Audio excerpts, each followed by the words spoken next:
Maverick News presents The Rick Walker Show. Defrag your mind.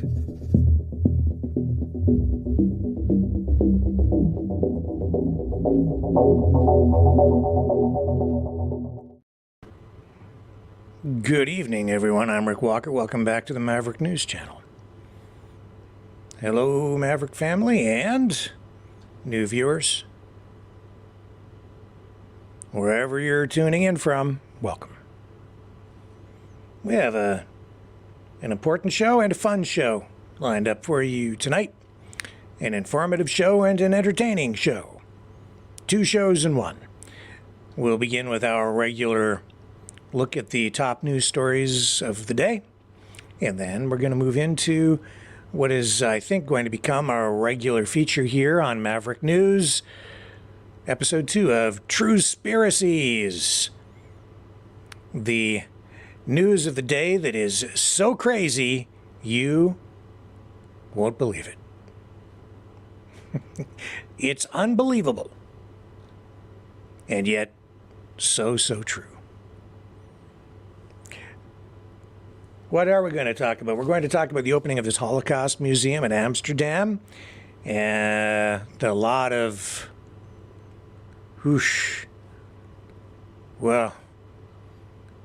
activity around that today. Protests.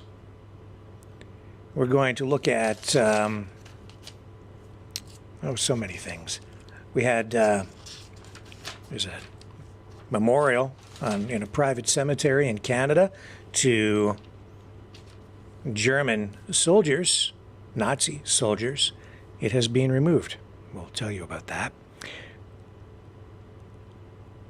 Trump, is he broke?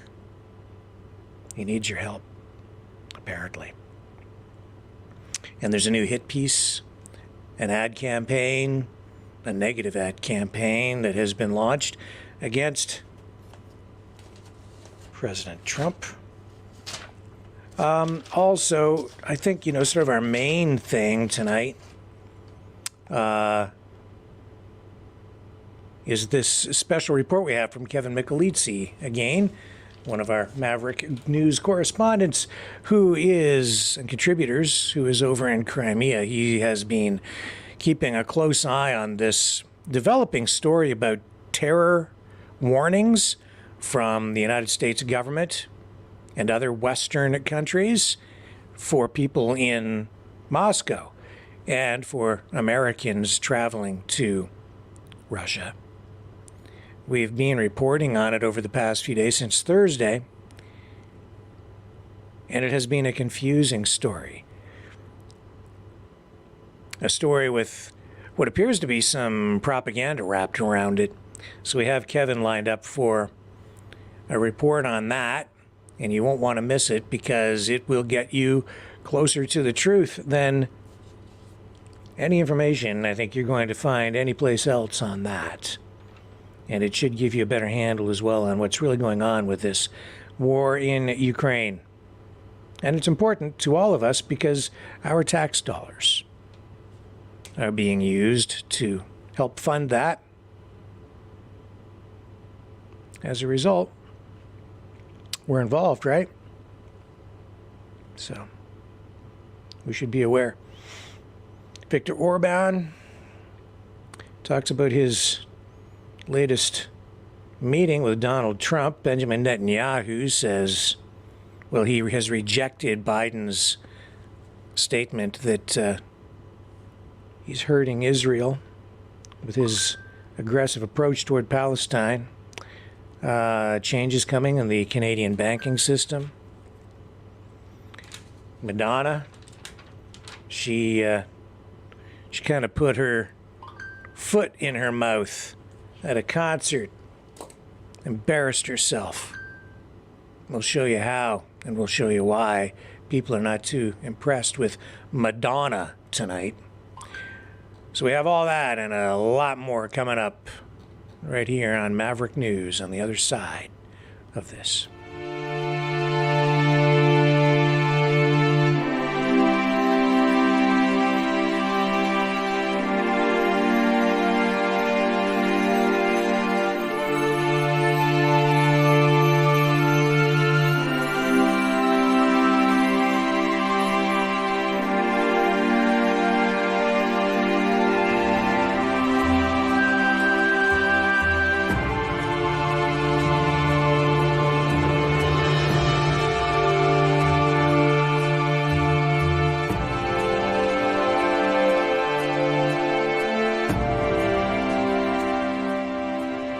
Maverick News. The world is watching.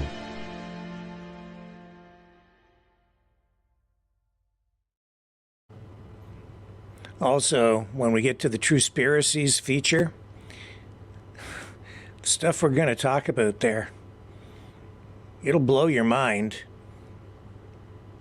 You might just need a brain transplant, and we're going to talk about exactly that as one of the stories tonight. What's going on with the plan for the world's first human head transplant? What's going on with that? What else do we have for you? Oh, yeah, the government UFO report. Do you remember all the hoopla a couple of months ago about UFOs, UAPs, the congressional hearings? Well, what's happened with that? We'll tell you tonight on Truespiracies, later in the program. You're not going to want to miss it. It's juicy stuff.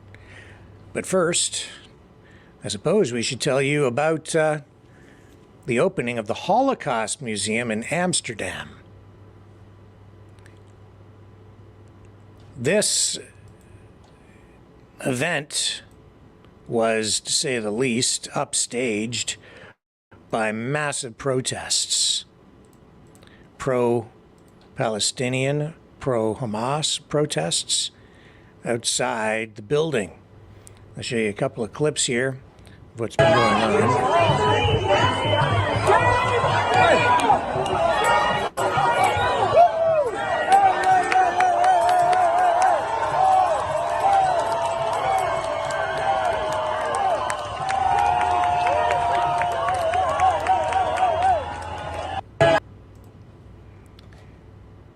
So, with that, you're getting heated comments on both sides of the issue. In this case, somebody posting here on X, "Stop the BS. This is about the murderous hatred of Jews," is what is said here. We have seen it before, and we have seen people look the other way before. Never again. Here's another one. Dutch protesters stage pro-Palestinian demonstration in Amsterdam as new Holocaust museum opens in the city, attended by Israeli President Herzog. Big protests. And we'll show you a little bit of video from here. Different angles, same protest.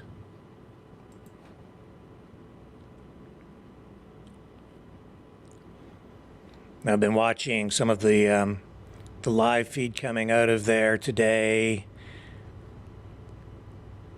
Ongoing chants, the usual rhythm, the same message from the river to the sea. That one, they had, hey, hey, ho, ho, Israel has got to go. They had, what else were they chanting today? I think they had Benjamin Netanyahu, "You can't hide, you're committing genocide." So that's what was going on outside the new Holocaust Museum in Amsterdam. Now here is video of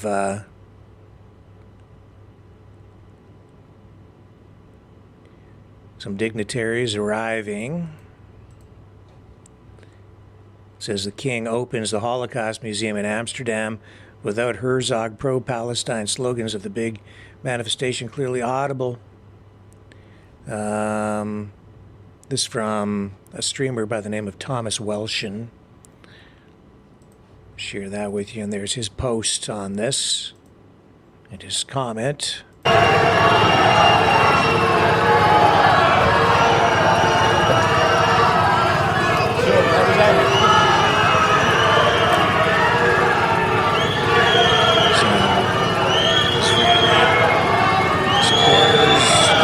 Protesters, Palestinian protesters, the officials keeping people at bay, a lot of media there for the opening of this.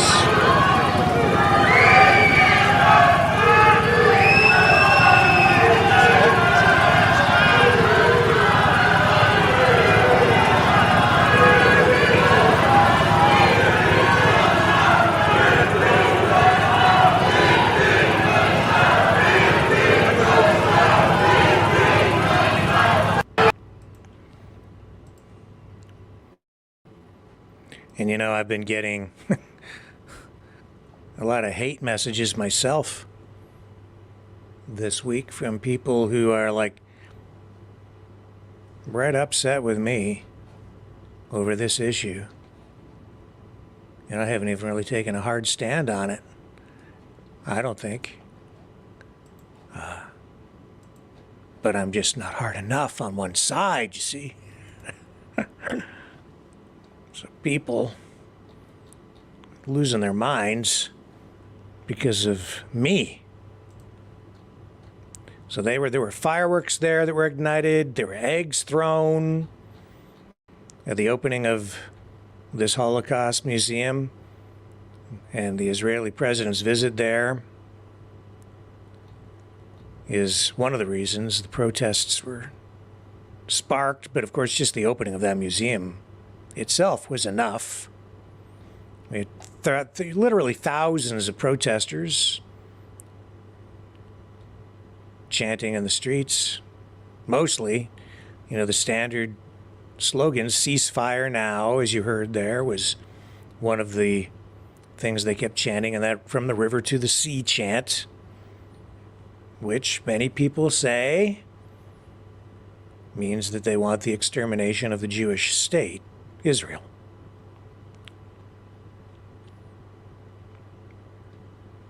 They also had people holding flags there that said "Jews against genocide," and there were also other people like the grandchild of a Holocaust survivor who was there saying "Stop the Gaza Holocaust." So you have strong feelings on both sides of the issue. And that's resulted in a lot of people coming out to express their opinions in a visual and vocal way. Dutch Jewish anti-Zionist group Erev Rave organized the protest with the Dutch Palestinian Community and Socialists International. Amnesty International put up detour signs around the museum to direct Herzog to the International Court of Justice in The Hague. Isn't that interesting? Amnesty International.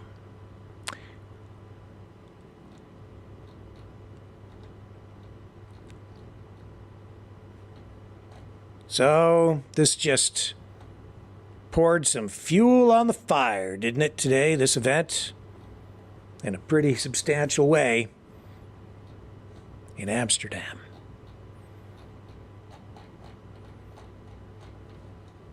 This is an issue that's been around for a long time. It's going to continue to be around for a while, I think, unless we hit something really dramatic happens. But, you know, this just keeps going on and on and on. And as I said, I've been getting hate mail, hate messages myself. I'm not Jewish and I'm not Palestinian. All you have to do is just say something about it sitting in this chair and you'll trigger a response. That's okay. Comes with the territory.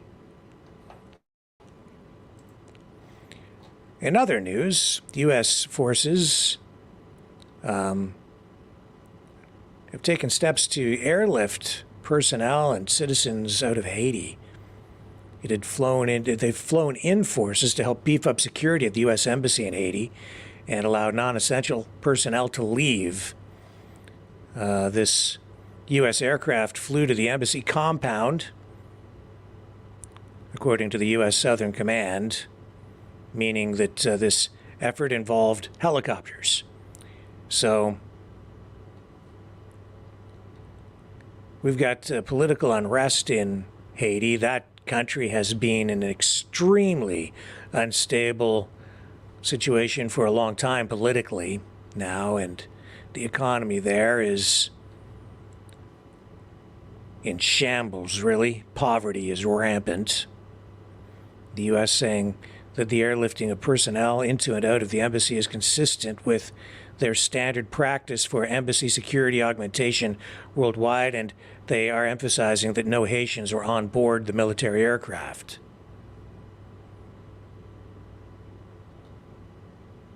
Haiti's Prime Minister, Ariel Henry, traveled recently to Kenya to push for the UN-backed deployment of a police force from the East African country to fight the gangs, but a Kenyan court ruled in January such a deployment would be unconstitutional.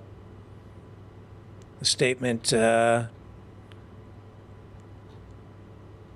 Sunday from the United States remains focused on aiding Haitian police in arranging some kind of UN-authorized security deployment, but so far, everything tried has been unsuccessful. So the Office of the Dominican Republic, or Dominican President Luis Abinader, yesterday issued a statement saying that Henry is not welcome in the Dominican Republic for safety reasons. The Dominican Republic, of course, which shares the island of Hispaniola with Haiti, has closed its land border. I mean, they're basically one place with a border erected between them. They're right next to each other.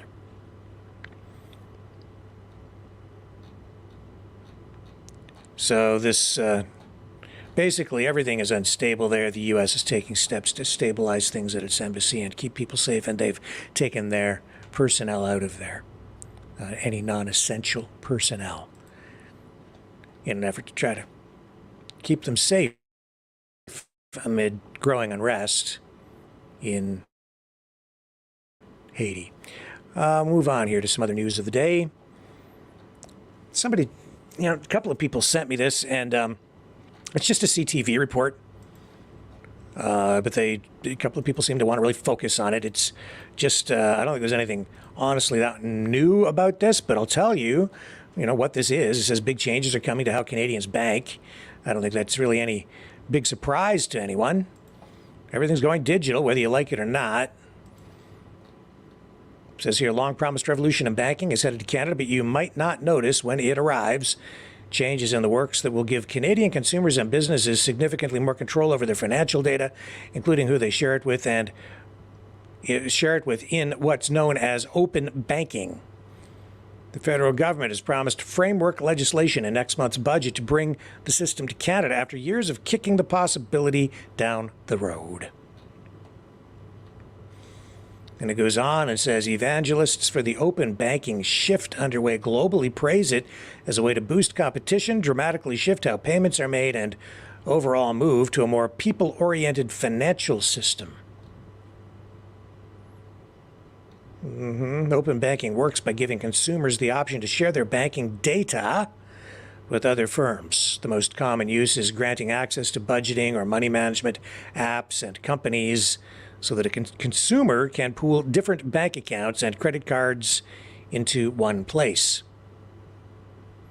Other emerging uses include simpler payments, automated accounting, and business finance management. Digital convenience. You give them access, they're going to know more about you. So that you get the convenience, they get the data. They can market to you. They'll know everything you're doing. It may not be a bad thing for some people, but it could be catastrophic for others, especially if you are not a good boy or girl. One of the biggest areas of growth is in credit assessments. You see right there. That's what they'll use the data for, is to determine whether you should be allowed to get a loan. But they get that information anyway, really. They have their credit bureaus. They're always keeping tabs on you. They can see everything that you're spending. They know how much money is coming in and how much money is going out. They have computer systems that can analyze that stuff very quickly, almost in the blink of an eye. And with artificial intelligence coming online, it's just going to be constant. The computer systems will know what you're going to spend before you spend it. They'll know what you want before you want it. You'll see. Under open banking, lenders could directly access, it says here, an individual's banking data so that they can look beyond credit scores. See? Beyond the credit scores. Consumers can also use it to build their credit scores. For example, proving reliable rent payments. Don't be late. Or the artificial intelligence brain might shut you down by shutting you out, by cutting you off. It says here it drives financial inclusion. It's democratizing data for them. It's a significant social movement and social progression following the steps of what's happening in the rest of the developed world and even a lot of developing countries. Even with safeguards in place to make it secure, it will likely take a lot of work to convince Canadians to trust the system. No kidding. And new competitors. No kidding. Of course. What, do you think after the pandemic people are just going to trust you? Hardly. I think gaining trust in Canada is going to be extremely hard, it says here, for the fintech community. That is their Everest to climb.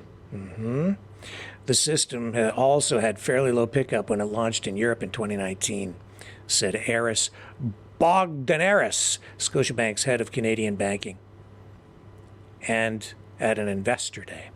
Yeah, you can invest in the digitization of data, of personal information, of financial information that can be used to control you. Honestly, though, folks, they already do. Just gives them another level of control. It's faster, it's instantaneous, and with AI, it can be analyzed in the blink of an eye. It says here in this quote from Bogdanaris, we prepared for it, and we tried to make sure we were ready and resilient. He worked at ING in the Netherlands before switching to Scotiabank last year. He goes on and says, it didn't really materialize at all. It was like Y2K. Nobody liked it. Really? Nobody liked it? He didn't say that. I added that.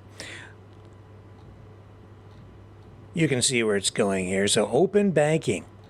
In other words, you can just open up all your information to all the banks and lenders that are out there so that it's just much easier and faster for you. Just give them all your information and they can share it all online. Just give them consent.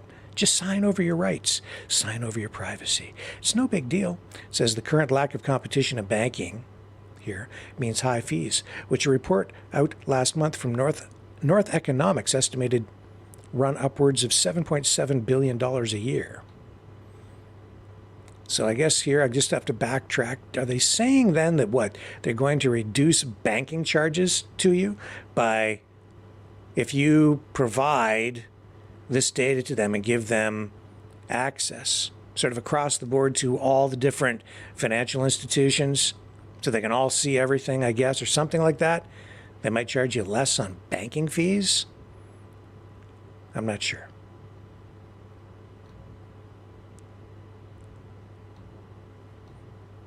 Proponents say it takes time for momentum to gather and for people to understand and to trust it. As open banking spreads globally to places like Australia, India, Singapore, and progress is made toward it in the U.S., there are also signs that new entrants are catching on faster. Are you afraid? Are you very, very afraid? It's inevitable. Digital banking. It is upon us, even as we speak. A driver has been arrested after crashing his car into the gates of Buckingham Palace in London.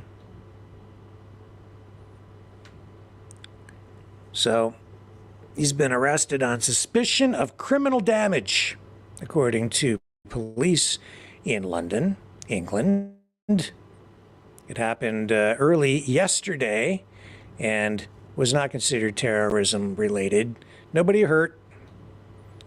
The driver arrested by armed guards there, or armed officers, I guess technically it would be the more proper way to phrase that. He was held under the Mental Health Act. Taken to a hospital, he's now out on bail. And now they have metal fencing placed in front of the entrance to the palace, and the gates have been boarded up. Tourists strolling by were like, what's going on over there? How come they've got these big boards all in place there? Here, I'll show you a picture. I'll show you a picture of all the boards in front of the palace. So, little metal fencing, some big boards, and you got yourself a Band-Aid for the front door to the palace after some guy ran his car into it.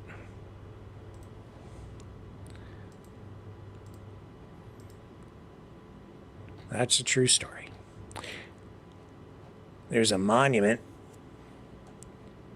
in a private cemetery in Oakville, Ontario that has been a sore point for some people for a long time. But it's down now. It was located within West Oak Memorial Gardens, a 100-acre private cemetery, which is owned by St. Volodymyr Ukrainian Cemetery. It was dedicated to the 14th Waffen Grenadier Division of the SS, which in World War II was a Nazi military unit, which was comprised of predominantly Ukrainian soldiers during, as I say, the Second World War. So this monument went up back in 1988 to honor the members of the 1st Ukrainian Division veterans, as well as their family members who are buried in the cemetery. So people from the Friends of Simon Wiesenthal Center said that this has been a sore point for many, many years, well, since it went up, for the Jewish community. Well, now tonight it's down, removed. There was a petition to have that monument removed through change.org. I guess about 1,000 people signed it. It was launched back in 2020. Honestly, there have been media reports about this in the past, but it has not really been, something that has been on the radar for a lot of people.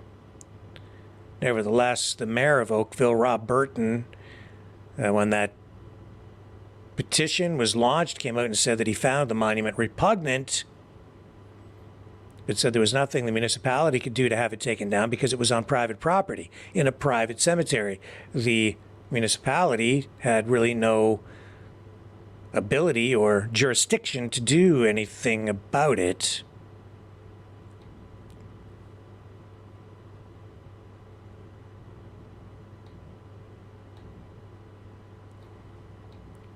So in a statement from the Simon Wiesenthal Center, I believe, they said the monument's removal comes nearly 6 months after Yaroslav Hunka, a veteran who served in the 14th Waffen Grenadier Division, received a standing ovation in the Canadian House of Commons, provoking international outrage and renewed calls for monuments dedicated to Nazi collaborators in Canada to be removed.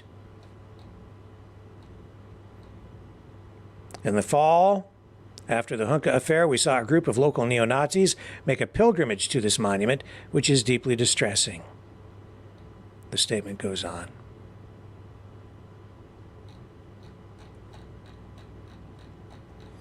Well, it's down now. We have the report here confirmed.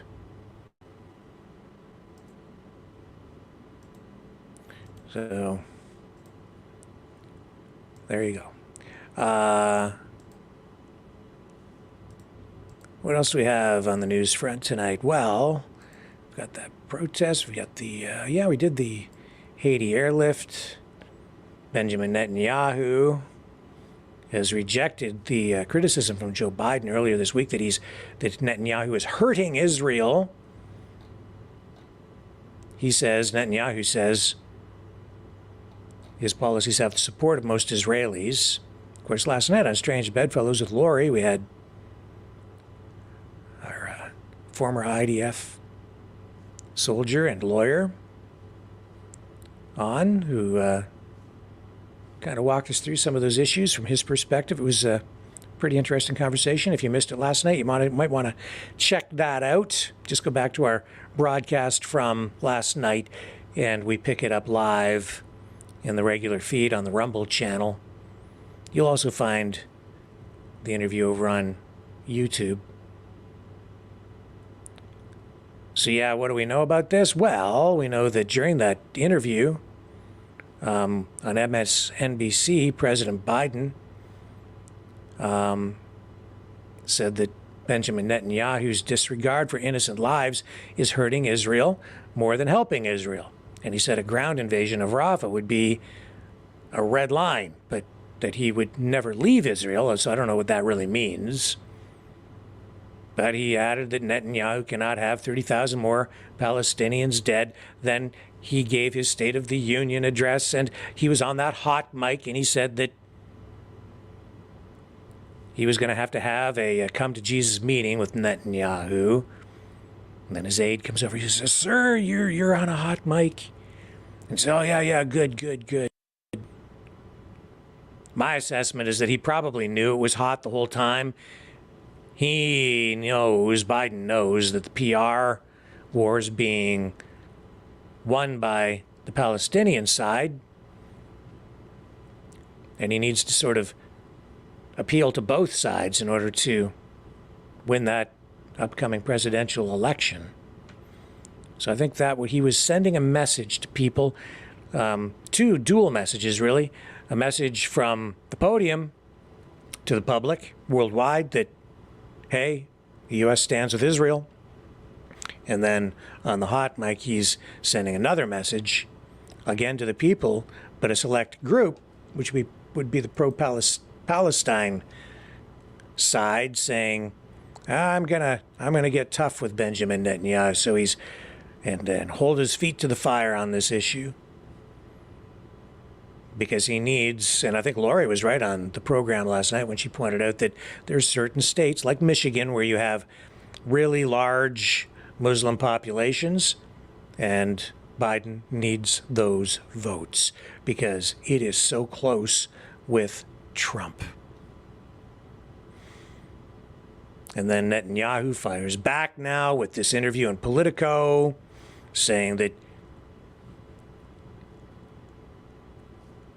the majority or the overwhelming majority of Israelis support what he's doing.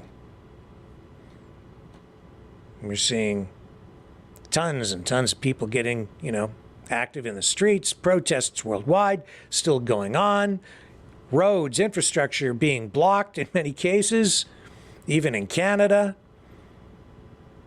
The death toll in Gaza being reported now at about 30,000, 31,000.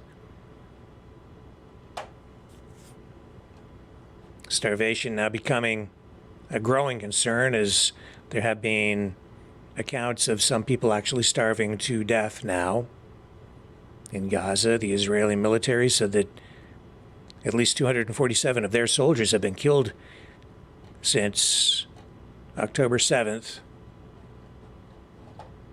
And the massacre that we saw take place inside Israel.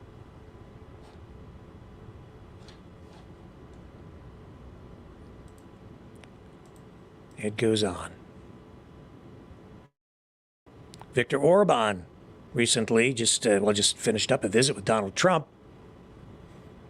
And as he wrapped that up, I don't know if you call this an endorsement or not, but it's a pretty darn close to an endorsement if I ever saw one.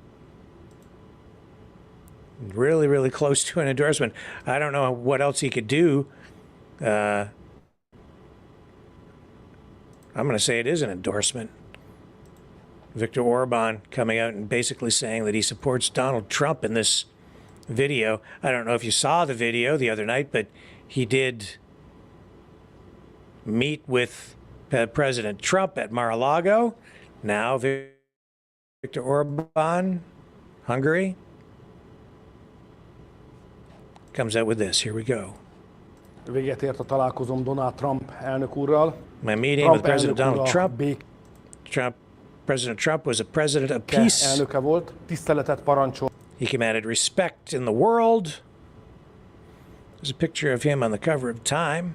That's from, I think, the J6 incident. Maybe not. No, he doesn't have his coat on. A világban, és ezzel megteremtett a békefe. And thus he created the conditions for peace, he said. During his presidency, there was peace in the Middle East. Béke volt a Közel-Keleten, és béke volt and peace in Ukraine. Ukrajnában is. Ma sem lenne háború. And there would be no war today. if he were still president of the United Egyipti States. Államok elnöke. There's Egyetértünk video of him meeting with Trump during his visit. We agreed that there will be abban, hogy béke peace akkor lesz, ha lesznek a when there are world világnak leaders olyan vezetői, akik békét akarnak. who want peace. Büszke vagyok I arra, am hogy proud Magyarország that Hungary is one of those közé az countries. országok közé tartozik. Abban is We also egyetértettünk, agreed az amerikai-magyar that there's gazdasági still much kapcsolatokban potential még sok lehetőség in U.S.-Hungarian economic relations, van. Bár a although our trade kereskedelmi turnover forgalmunk meghaladta a 9 milliárd has grown to more than $9 billion. dollár. Itt nem akarunk We do not want to stop megállni. there. Ha az elnök úr visszatér, When the president akkor returns, újabb lendületet we'll fogunk give new adni impetus to az amerikai-magyar U.S.-Hungarian trade relations. kereskedelmi kapcsolatoknak. Here in America, the campaign is in full swing. I'm going to turn the audio down on that. And indeed is rushing ahead. It is up to Americans to make their own decision, and it is up to us Hungarians to frankly admit that it would be better for the world and better for Hungary too if President Donald Trump were to return to power. And there you have it. Wow. If that isn't an endorsement, I don't know what is. Looks like Trump needs all the help he can get because it's a pretty close race and he's still dealing with all the lawfare out there. I'll tell you too,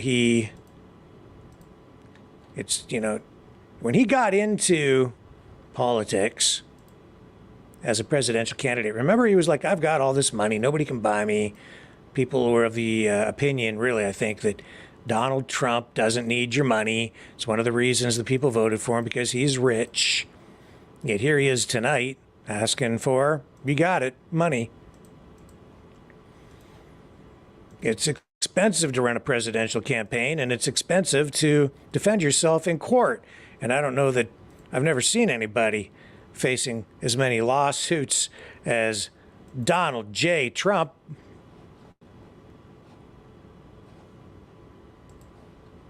Here, let's bring up the clip here. Here he is begging for your cash.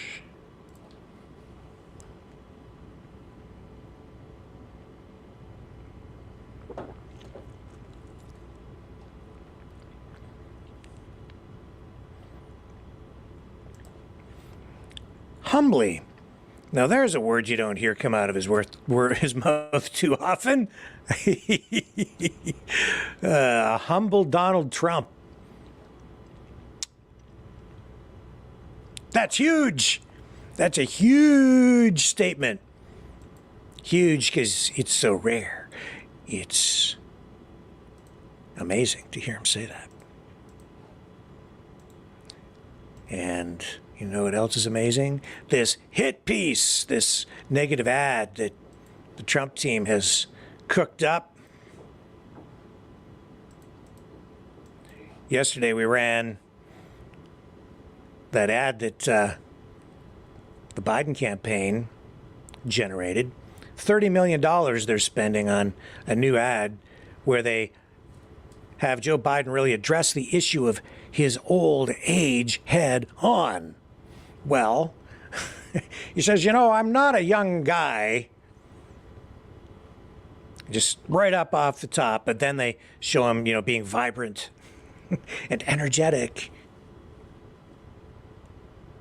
And the Trump team has hit back hard now with this response, starting this video with the beginning of Joe Biden, the very ad campaign that the Biden campaign launched yesterday. Here we go.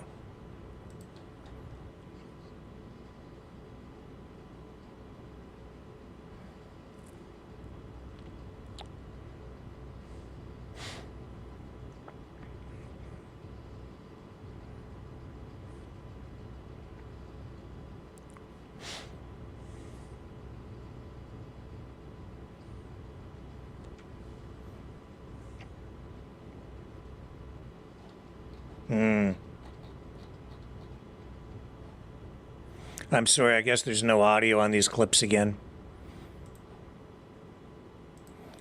I do apologize, guys. I tried to fix it today, and I'm not sure exactly what the problem with the mixer is. Let me just check my audio settings here. That's why it has flipped over to a different audio input on its own because my computer is possessed. Let's try this, shall we? Let me just, I'll tell you what, let me backtrack on this. And you tell me, this should bring the audio back up. Okay, you tell me if we have audio. Because I think I figured the audio issue out earlier today. This should fix it. You tell me.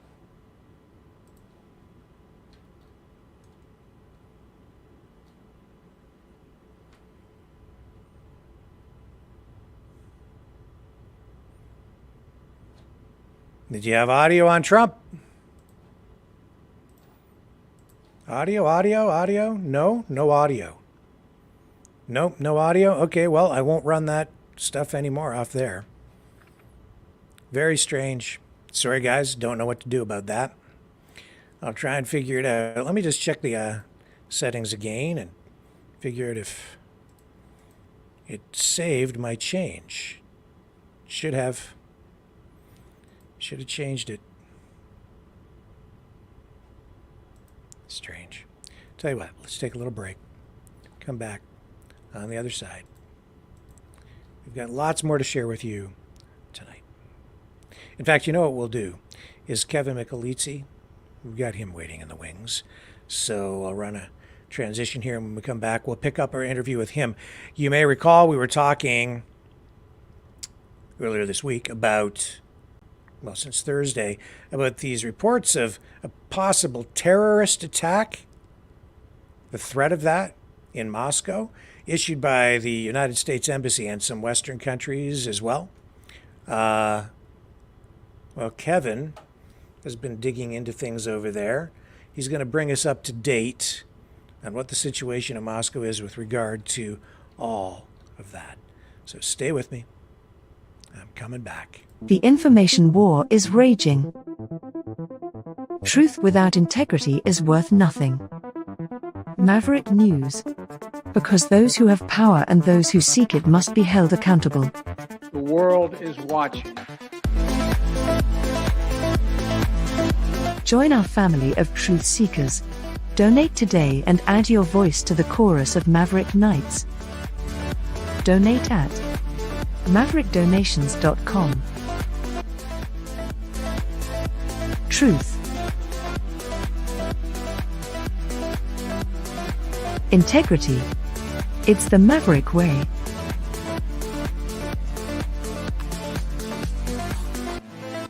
Maverick News.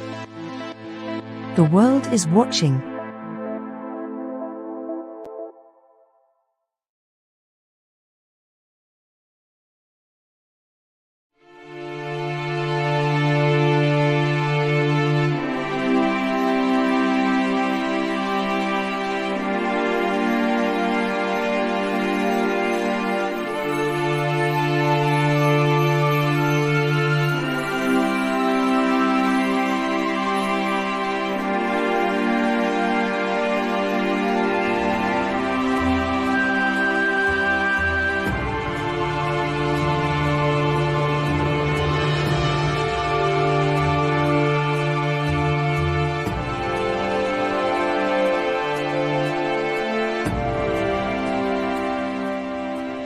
Maverick News.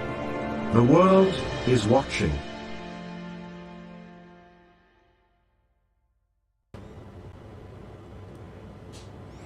And welcome back, Kevin Michelizzi. Really Hey, appreciate Rick. you joining us again. Yeah, thanks for having me on again. Got Yeah. few duds to talk about tonight. A few duds, yeah, but important duds because we've been talking about these warnings of possible terrorist attacks in Russia. It's been spoken about a little bit over here. I think maybe getting a little more play over on your side. Let's start at the beginning. When did we first receive a warning with this, or any indication that there was anything going on in this sort of news thread? It began, I think, with this arrest with Moscow officials over there. Isn't that what happened? Yeah. On Thursday morning, the Federal Security Bureau attempted to arrest two terrorists. We'll call them terrorists for sake of discussion, and from Kazakhstan. And they went in. The guys supposedly resisted. They were shot, killed, and now Kazakhstan is looking into it. We received this video, and actually I got this video from your end of the world. So yeah, so this was Thursday, and the thing that threw me about this is that squad car is not a police car. So I had to do some digging. That's actually a Ministry of Internal Affairs car. That's Which interesting. doesn't make sense in the realm of this. Yeah. So the Ministry of Internal Affairs, what would be their area of jurisdiction? What is it that they oversee? Are they involved in policing of any kind? They are not. The police here are all part of the military, and police cars, highway patrol, any of the official cars are all white with a stripe. If it's a red stripe, it is, like border security. I don't know what Ministry of Internal Affairs would be doing there. So, could be an investigator. I don't know. But police cars, any official cars that the military or the police use, are all white with the flag down the side of them. So what does the Ministry of Internal Affairs do? Do you have clarity on that for us? Like, do they... they're kind of responsible for a lot of things. Immigration, they're the guys that send the agents out to arrest you if you overstay your visa. So it would make sense in a way for them to be there, because these two people arrested were from Kazakhstan. So an immigration issue, I guess, in that way. Yeah. What about anything else in this video that kind of threw you off? I mean, what we're saying here is you were concerned that it might be fake at one point. Do you think it is authentic, or do you think that any of it has been fabricated or adjusted? The initial one that I saw, I felt had some bad parts in it. Like I say, the Ministry of Internal Affairs car still throws me. And but these guys that you just saw with looks like they have small backpacks on their back, those are FSB guys in FSB investigative uniforms. So we see these kinds of takedowns occur, I don't know, once a week, once every couple of weeks. It's a common occurrence. It's gotten more often recently. And I think, part of these terror cells are, they're set up by the SBU in Ukraine. And this is the kind of warfare that they've said they were going to go for. So the only thing that I really see that's odd, there's some of the actions in this video, I don't know. Usually you don't see the guys killed, so, the way they're showing the evidence and stuff, usually they line up passports, things like that. So it's really hard for me to say. The Ministry of Interior is responsible for drafting and implementing government policy, legal regulations around internal affairs in the country and migration. So I see. I would have expected to see a squad car there, but the FSB is usually showing up in, a white van or an unmarked car.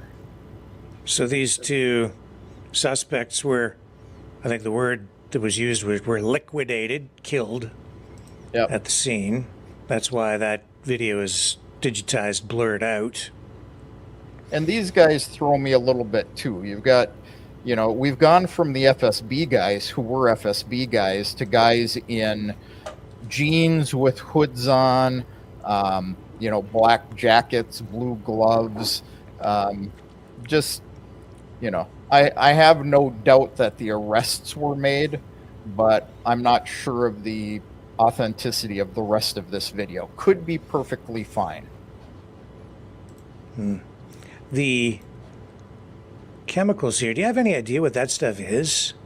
Looks like maybe ammonia or like what are they getting at here? They're trying to say this is like for making bombs or what? Yeah, I don't know what that one is. This particular bottle is acetone. Okay. Well, that's what the red label on the label says is acetone. Well, I have some of that in my garage, but I'm not making anything bad with it. I've got a Some painting 5-liter stuff. jug of it out here too. So, So I wonder what they're suggesting was being done with these things, because I didn't see in the reports here, or even the reports that I found from over there, any indication as to what exactly they might have been doing. No, nothing to say that they were making explosives, just no information. So I'm not sure what the significance of this is. and usually when the FSB makes an arrest, they're lining up all the weapons and ammo and stuff, and we didn't see very much of that either. So, we can only make assumptions that, fire bombing or Molotov cocktails or some kind of bomb, but, nobody's saying anything. And reality is there aren't a lot of reports over here either. They're talking about it as much here as you're hearing over there. Yes, and I didn't report on it until I saw other reports come out about it. And I did see, because I wasn't sure what was going on. And if there's one thing I've learned during this new normal for media, is that it's sometimes it's wiser to wait.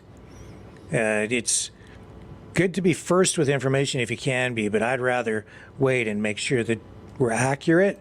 So there were reports like this. This is the Moscow Times reporting on this. Then I saw that they were using a still image, or it appears to be a still image from the video. And that is an FSB guy. Okay. So this appeared to me then to give it, to support the legitimacy of the report and the quotes from official Russian sources. So it indicated to me that, this was an arrest that really did take place. That being said, even something like this could be used for public relations, or you might even say propaganda purposes, or maybe they're trying to just make sure the public is safe in some way, so they're trying to put a message out. I'm not sure, but it looked legit. Yeah, and I think, it's like they say an attack on a synagogue. And I think what I sent you yesterday, the official statement from the FSB, see if I've got that here.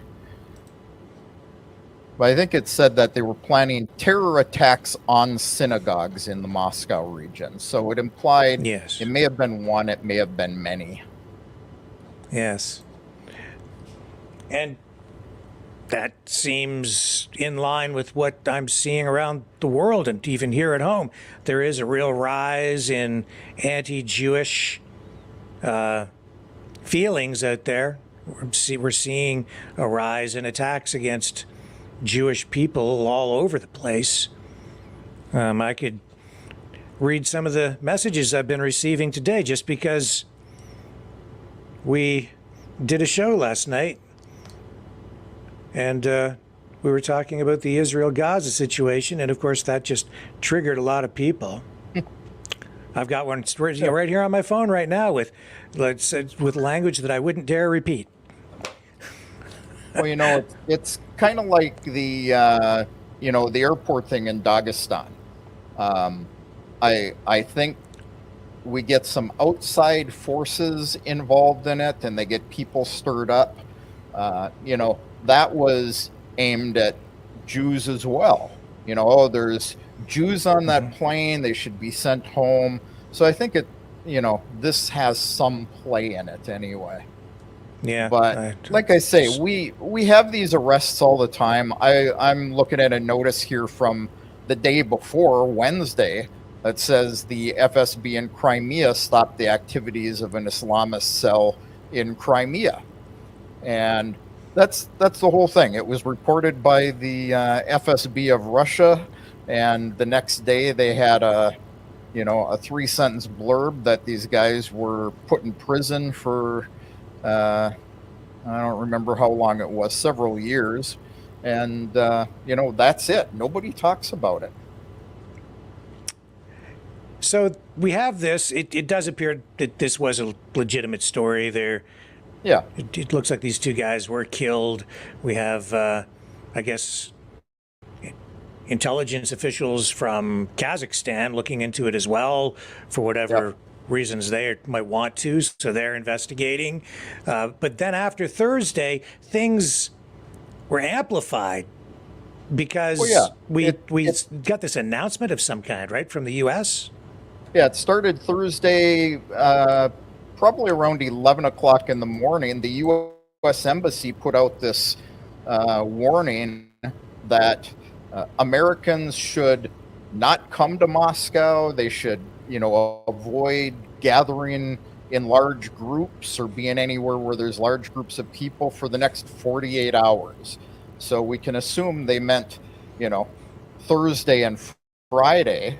Friday was a holiday here where there's typically large gatherings because of International Women's Day. But here we are on Sunday, nothing's happened.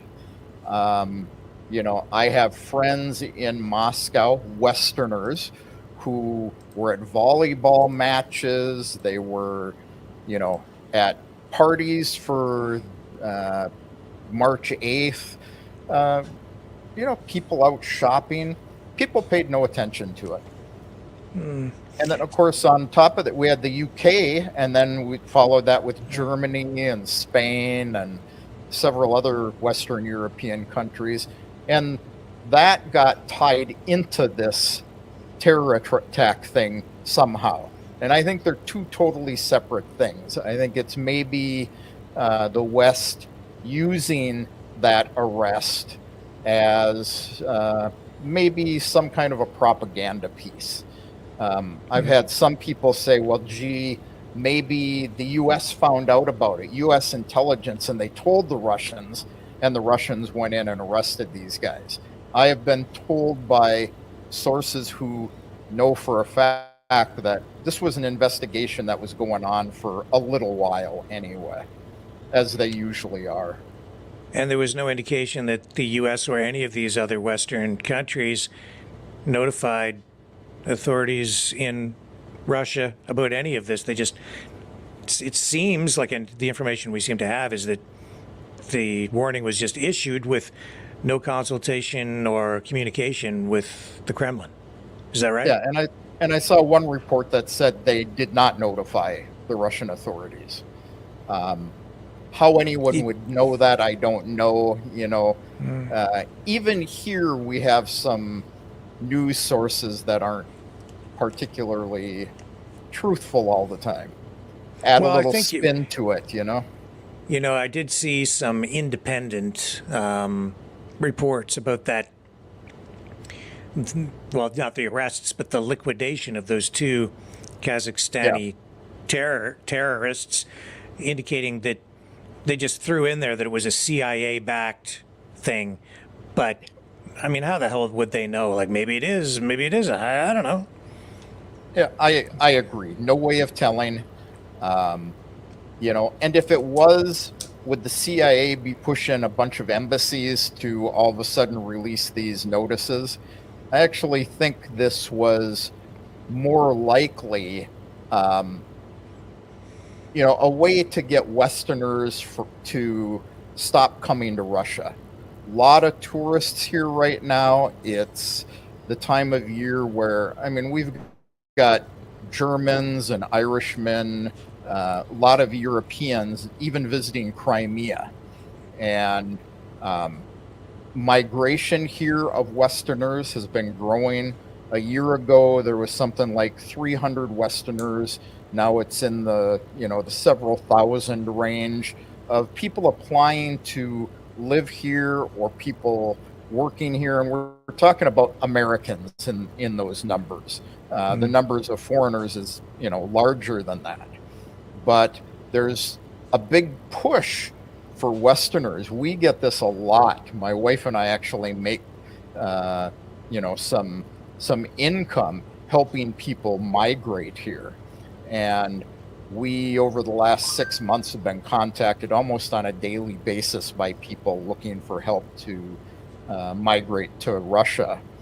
And, maybe it was using the opportunity of these arrests to, say, hey, Westerners, it's dangerous, don't go to this country.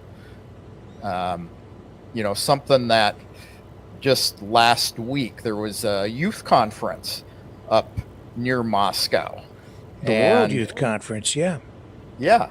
And here, a lot of children, teenagers from foreign countries were there.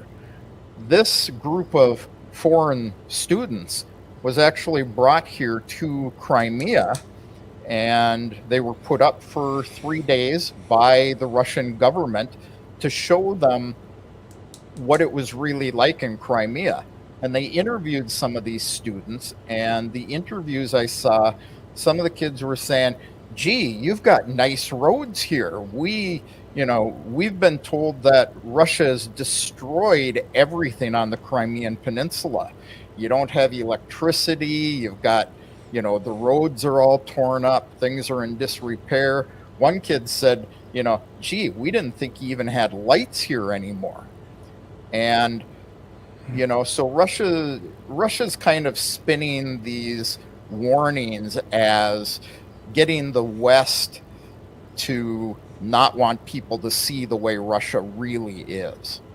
And I could buy into that. I have no proof of that, but, it kind of makes sense. Yeah. Especially from what we've seen. So they took some of these young people from the World Youth Conference in Moscow and brought them out to Crimea. Some of them chose to go there to do a little sightseeing, essentially, is what it was. Yeah, they offered to bring them here at the cost of the Russian government to let them do some sightseeing, see the beauty of Crimea. Pretty interesting. So we had the liquidation and the video with that, but you've also piqued my interest with another video. This is a video of what appears to be some arrests or something. Can we take a look at this, and can you explain what it is for our viewers, Kevin? Yeah, I gave you this video because I've been accused of being a Putin apologist, and I just want to show that I'll pick on Russia too. So supposedly, this is the Ukrainian military commissars who stopped a van of 34 people, 34 men, trying to evade military service, supposedly paid 10,000 euros apiece to be taken across the Romanian border. Now, 10,000 euros is a lot of money for a Ukrainian. And when I saw this video, the first thing that struck me is every one of these guys has a military haircut. So if they're trying to escape military service and they've paid to go across the border, then how did they get these military haircuts ahead of time? And this guy, they're, slapping them with the palms of their hand, kicking them with the side of their boot. And this isn't what these guys do when they want to hurt someone. That's a fake kick. And then this guy pulling them out. Some of these guys are falling out before he even touches them. So these are not guys that are trying to get away from these commissars. And I've seen some fights of people trying to get away, and they don't just lay there in a big pile like that. I think this is pure propaganda. It is a Ukrainian license plate on this white vehicle. But that doesn't mean anything either. So, how did you find this, or what's the context in which it was presented? What were they trying to tell people with this? I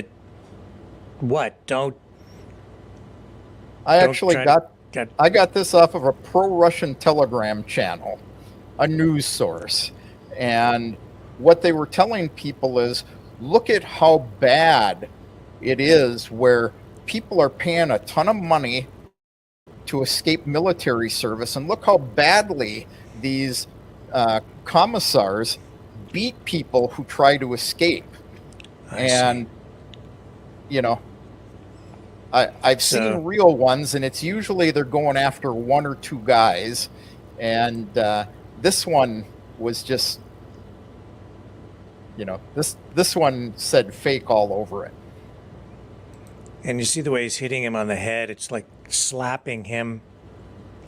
I don't think that's the way they would do it. Yeah, one hand. And then with the side of the boot.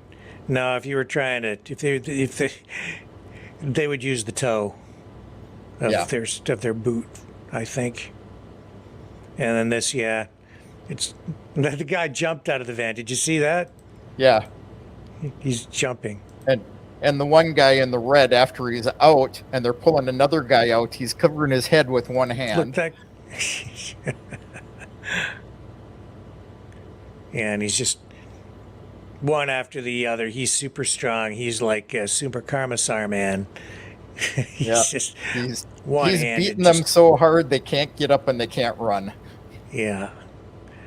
If you've got 34 guys trying to evade military service and avoiding going to, this was termed as avoiding going to the meat grinder.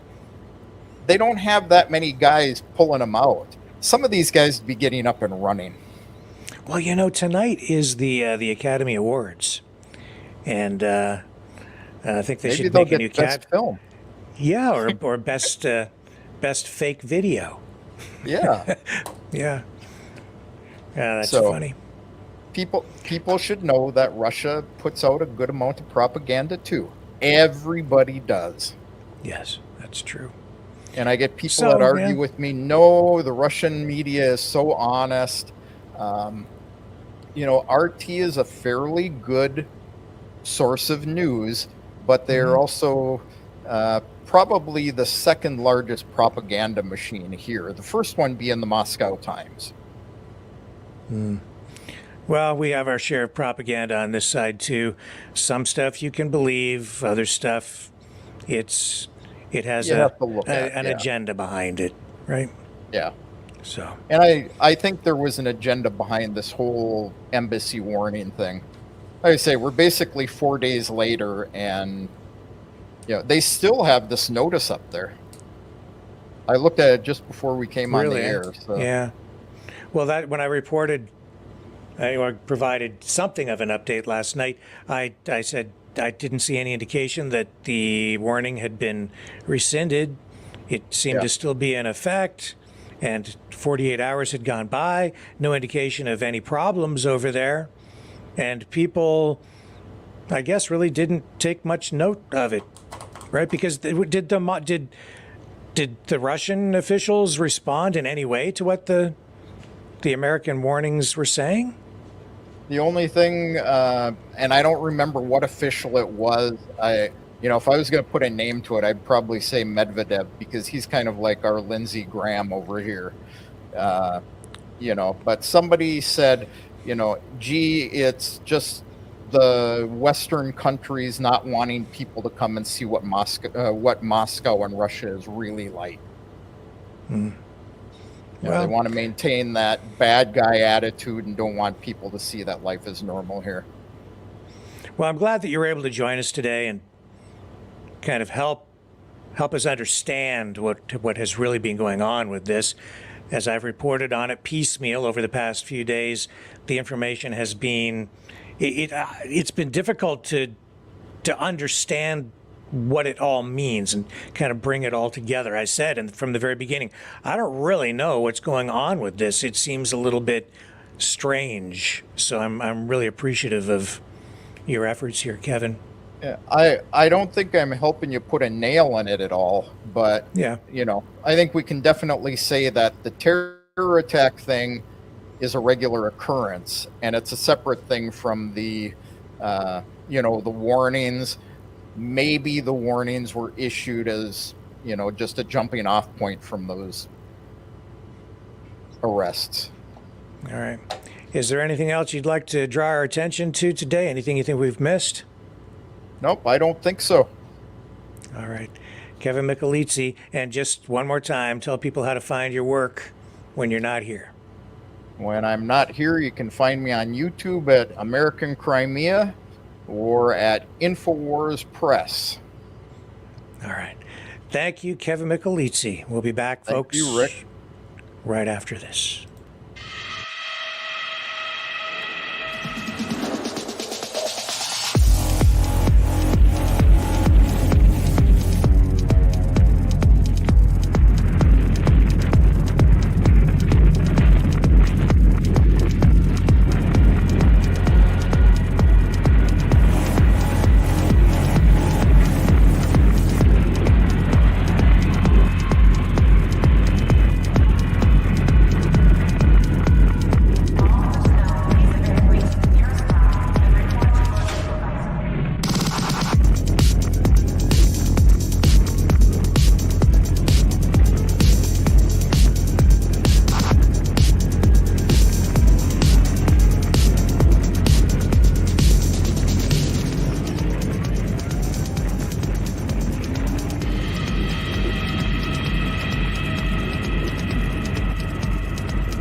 Maverick News. The world is watching.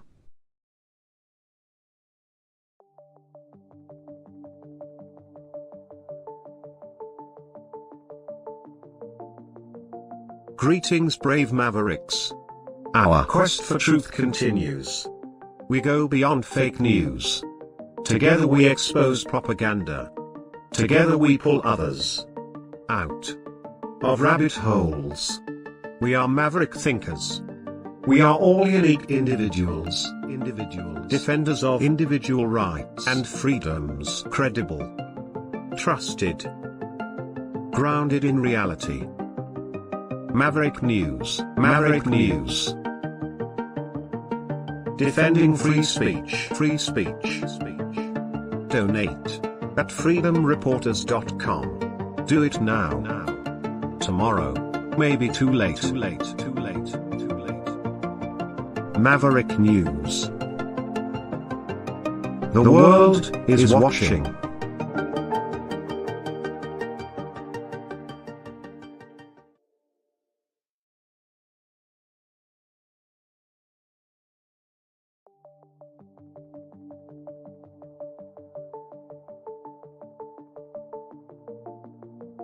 Greetings, brave Mavericks.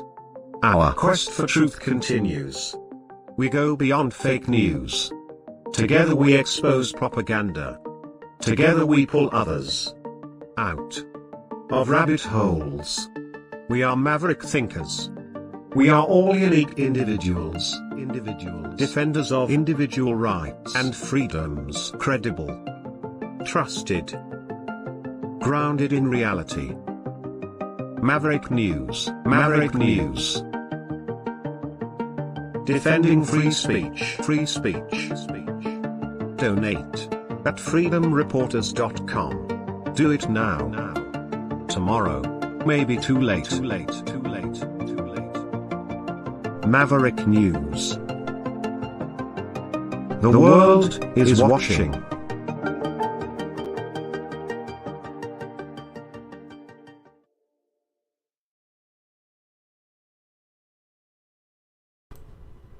I'm not sure I did the story about Haiti justice when I spoke of it earlier in the broadcast. I'll just make it clear that the reason there is unrest in Haiti is mainly because there has been a giant prison break. And you have about 3,000 prisoners who managed to get out. And there has been ongoing political instability there. There was an attempted coup at one point, and now it looks like the government is under a lot of pressure. And the situation at the U.S. Embassy is also volatile. So we have this situation where the United States government has gone in to evacuate people from the embassy, non-essential personnel, and make sure that things are secured there using military forces. That's basically it in a nutshell. Again, that's the situation in Haiti tonight. Now, I did make a change to the audio settings again. I'm going to try to run this clip one more time. You guys can help me out. Tell me if there is any audio. If there is none on this rehash, this reworking, this hit job that the Trump team has done on the Joe Biden ad campaign, let me know. But here we go. I think you'll like it. Look, I'm not a young guy. That's no secret.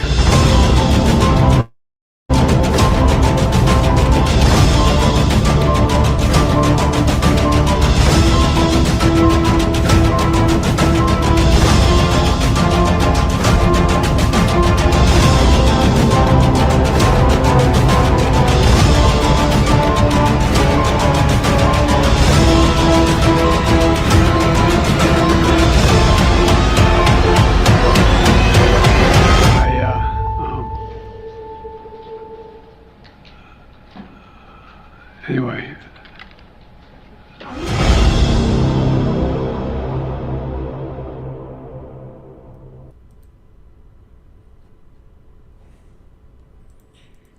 Man.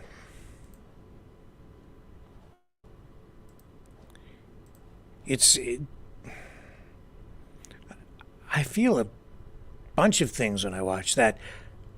I'm scared watching it. I'm concerned. I'm not really angry, but I do feel sorry for him. Isn't that odd? Not odd. I do pity him. I feel like they're almost abusing an old man watching that, and even just watching his performance day to day. And in the $30 million ad campaign ad that they unveiled yesterday, it was produced, multiple takes. It makes him look a lot better than he really is because of the use of production. Let's go back to this other clip, and again, now that was an alternative source for that video, but let's go back and see if I can pick up this Trump clip for you. Again, you guys tell me in the chat if we have audio, because I did make an additional change here, and hopefully this works.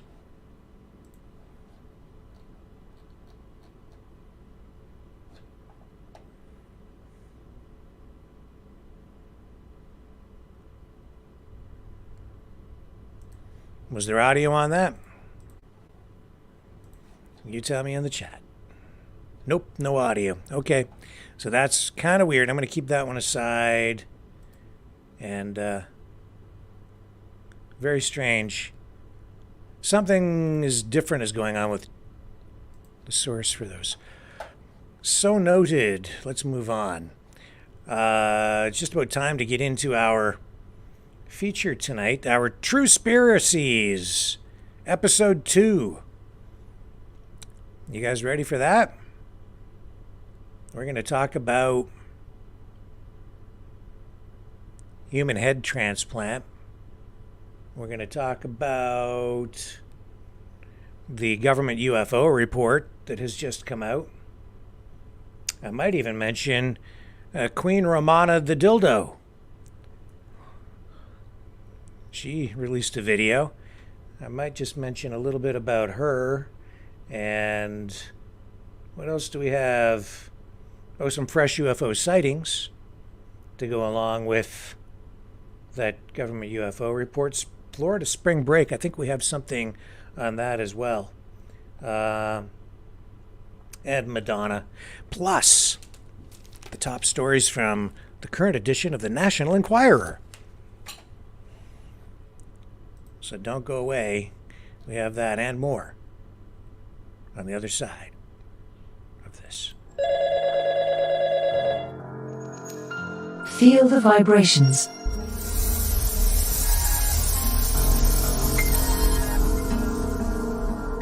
Our quest continues.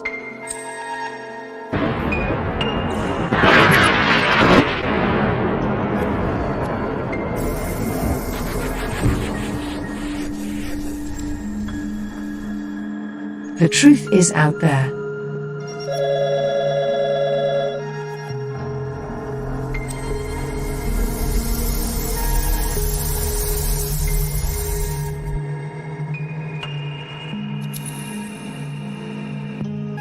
We are Mavericks.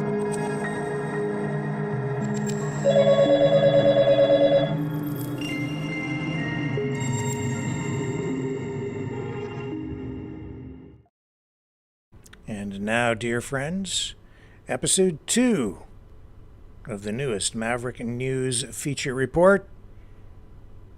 Regular feature segment. Truespiracies.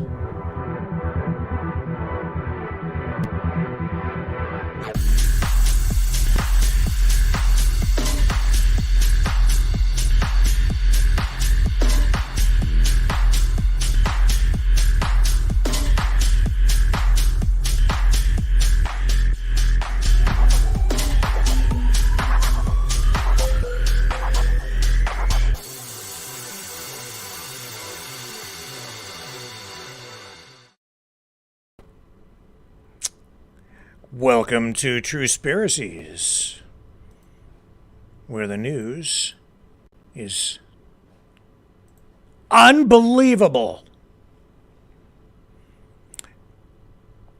Let's kick things off tonight with a little UFO talk. There is a new government report from the Pentagon talking about UFOs, analyzing all these reports. There was a lot of hoopla surrounding investigations, talking about releasing government documents. We saw that David Grush come forward, other whistleblowers saying, oh yes, these things exist. Not only do they exist, they are in the government of the United States is in possession of these UFOs. They are reverse engineering them. Tucker Carlson has been talking about UFOs. In fact, he's kind of gone full UFO on us, or UFA, depending on which one you want to go with, UFO or UFA. Well, we have new UFO sightings tonight. I believe this one is straight out of, Texas. Yeah, Texas. Now, this is from March 4th. Of course, these Truespiracy segments, feature reports, are only being done once a week. So we have to rewind to March the 4th, but still very current. And I'm sure the majority of you have not seen this fresh new UFO video. Here it is, and a little bit of audio there too. Let me know if you can hear the audio on this one, folks.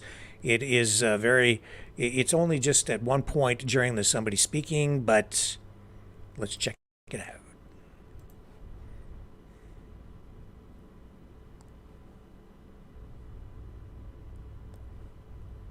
That's pretty weird.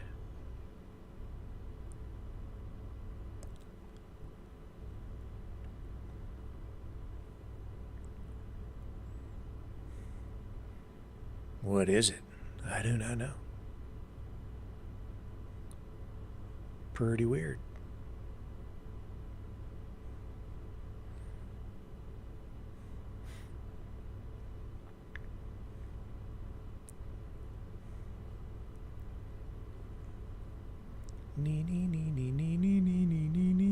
Dad! Dad! My dad's gone! He got beamed up. They're probably conducting experiments on his brain right now, even as we speak. Dad's brain. There's a name, there's a title for a great movie. Dad's Brain. Starring Kurt Russell. Do you remember Spock's brain? The Star Trek episode? When they took his brain out and stuck it in a thing, and he was kind of running a whole planet. Anyway, here's another UFO sighting from this past week. Again, let me just check the location on this one. This was... I'm not sure. They don't really give us a location here. But it says it's 100% certified as real clip. Whatever that means. I guess it's a real clip. But is the UFO authentic?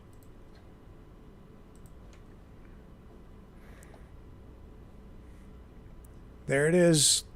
That looks like a shooting star going up. Or a rocket. It's an UFO. That's quite a trail behind it. Kind of out of focus. What do you think that would be? Aircraft, jet, and gone. What happened to it? Reappearing. I would say it flew through or over a cloud. Whoa. What is that?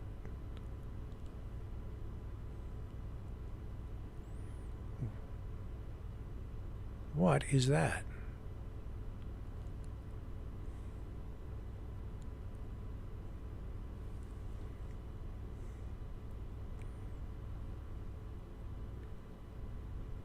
That is really weird.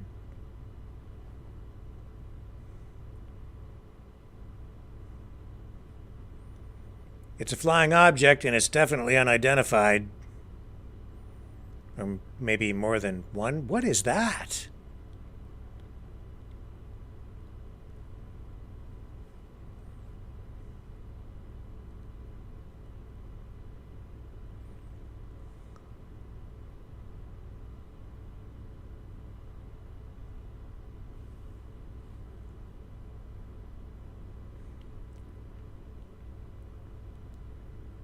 Whoa.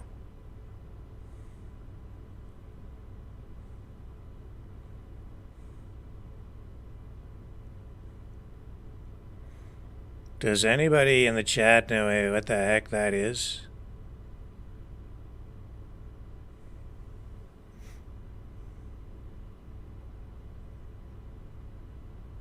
You have two things. It's like blowing off. It almost looks like shock waves at some points there with the backlighting so you can see the spray of whatever that is. Looks like, yeah, it did look kind of like a rocket, didn't it? I don't know. What do you think? Rocket. Somebody says rocket. Yeah. Maybe it was like one of the stages of the rocket coming off, so it broke into two. Pretty bizarre, though. Didn't really behave like a stage of a rocket just falling off. And it didn't just fall to Earth. It continued to sort of linger in the air, float or fly. That was pretty weird. Fresh video, fresh, being presented or posted as fresh and new. And remember, you saw it here on Truespiracies. Well, this week, the Pentagon came out with a report on UFOs. They are saying that there is no credible evidence that the United States government is in possession of UFOs or alien life forms. They are further saying that these UFO sightings that have been investigated and highlighted now, not only by the media, but by the U.S. government itself in various departments, including NASA, which has been participating in this. They've jumped on the bandwagon, too, to say, let's get to the bottom of these UFO reports. Then now the Pentagon is saying, nope, there are no UFOs. These are all sightings of common objects that are being misidentified. I have a clip here, and hopefully we have audio from this one, from the news conference. Let's go there now and listen to what he had to say.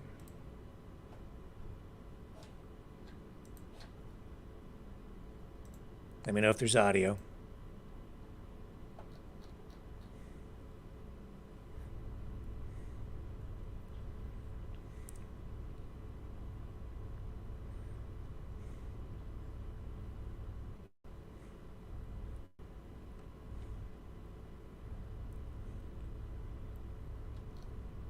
No sound again.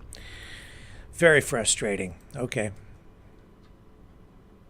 No problem. We'll just dump out of it. He says there's no credible evidence. And I'll just... He says there is no verifiable evidence that any UAP sighting, and I'll bring it up and I'll listen to it and give you the audio.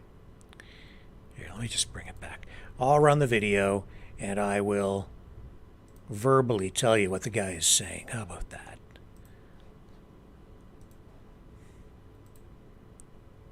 No verifiable reports of or evidence of extraterrestrial activity. And there's no evidence that the U.S. government or contractors have had any access to extraterrestrial technology, and that none of the information was withheld legally or illegally from Congress. And the alleged reverse engineering programs on this technology either do not exist or are misidentified authentic national security programs unrelated to alien extraterrestrial activity or technology exploitation. So what they found is claims of hidden programs are largely the result of what they're calling circular reporting by a small group repeating what they've heard from others, and that many people have sincerely misinterpreted. Let me just roll that back so I get what he says accurate. Misinterpreted real or mistaken events as UAP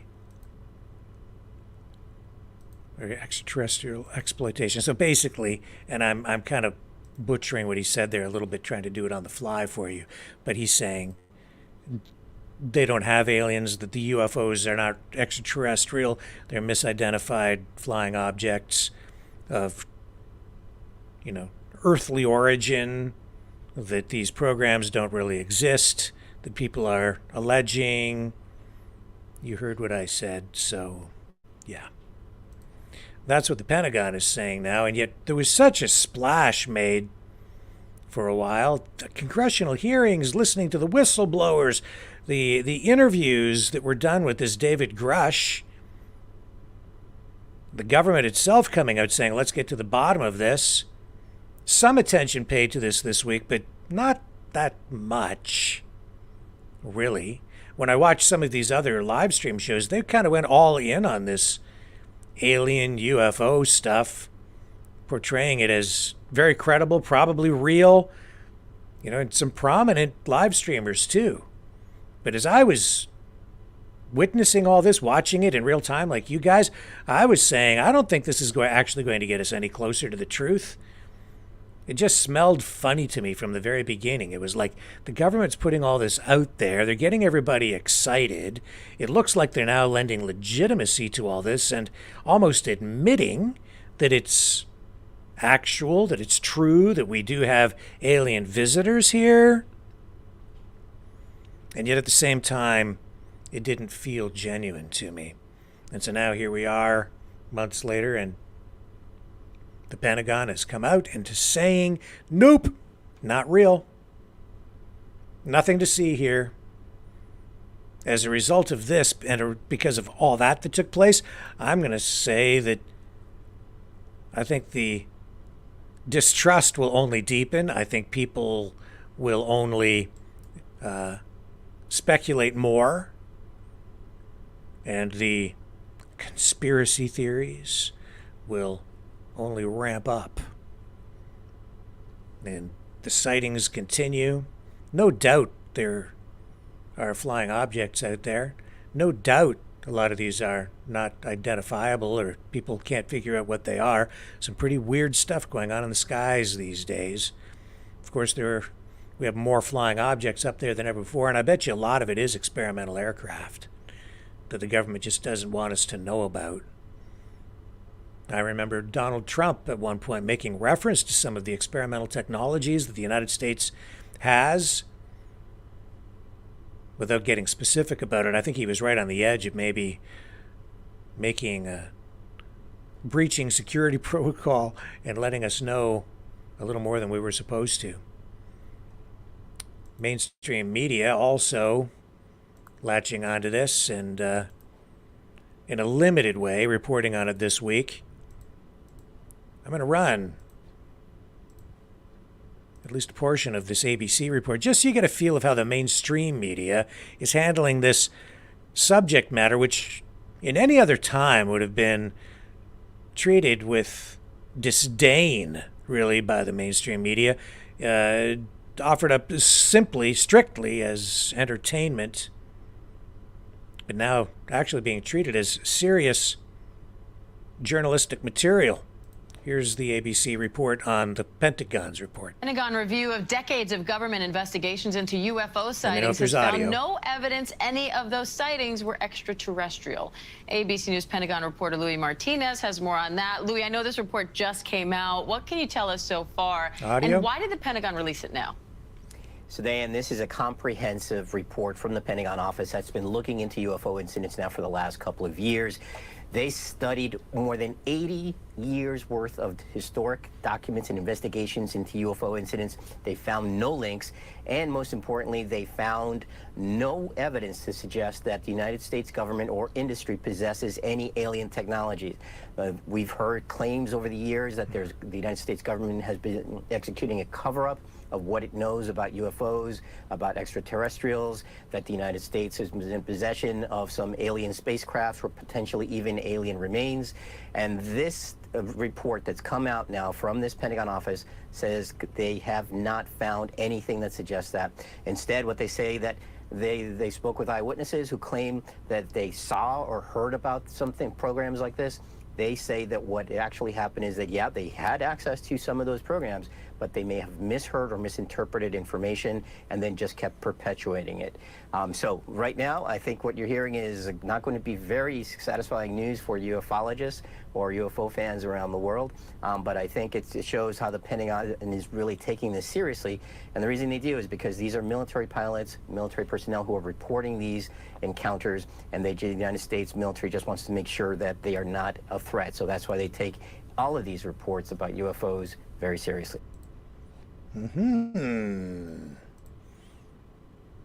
All right, so we have the government launching an investigation into itself. Then you have the mainstream media reporting on that, getting people excited. Then you have the government coming out through the Pentagon saying, no, nothing to see here. We did the investigation. We investigated ourselves. We looked at all the documents over the past 80 years that have been piling up over here, and we've come to the conclusion that no, we didn't do anything. We don't have anything. Nothing we have that people think we have, we don't have it. And then the mainstream media came out and did another report and said, no, the government says they don't have anything, and they investigated themselves. And now all the people out there wondering if UFOs are extraterrestrial in origin are sitting back saying, can't believe that.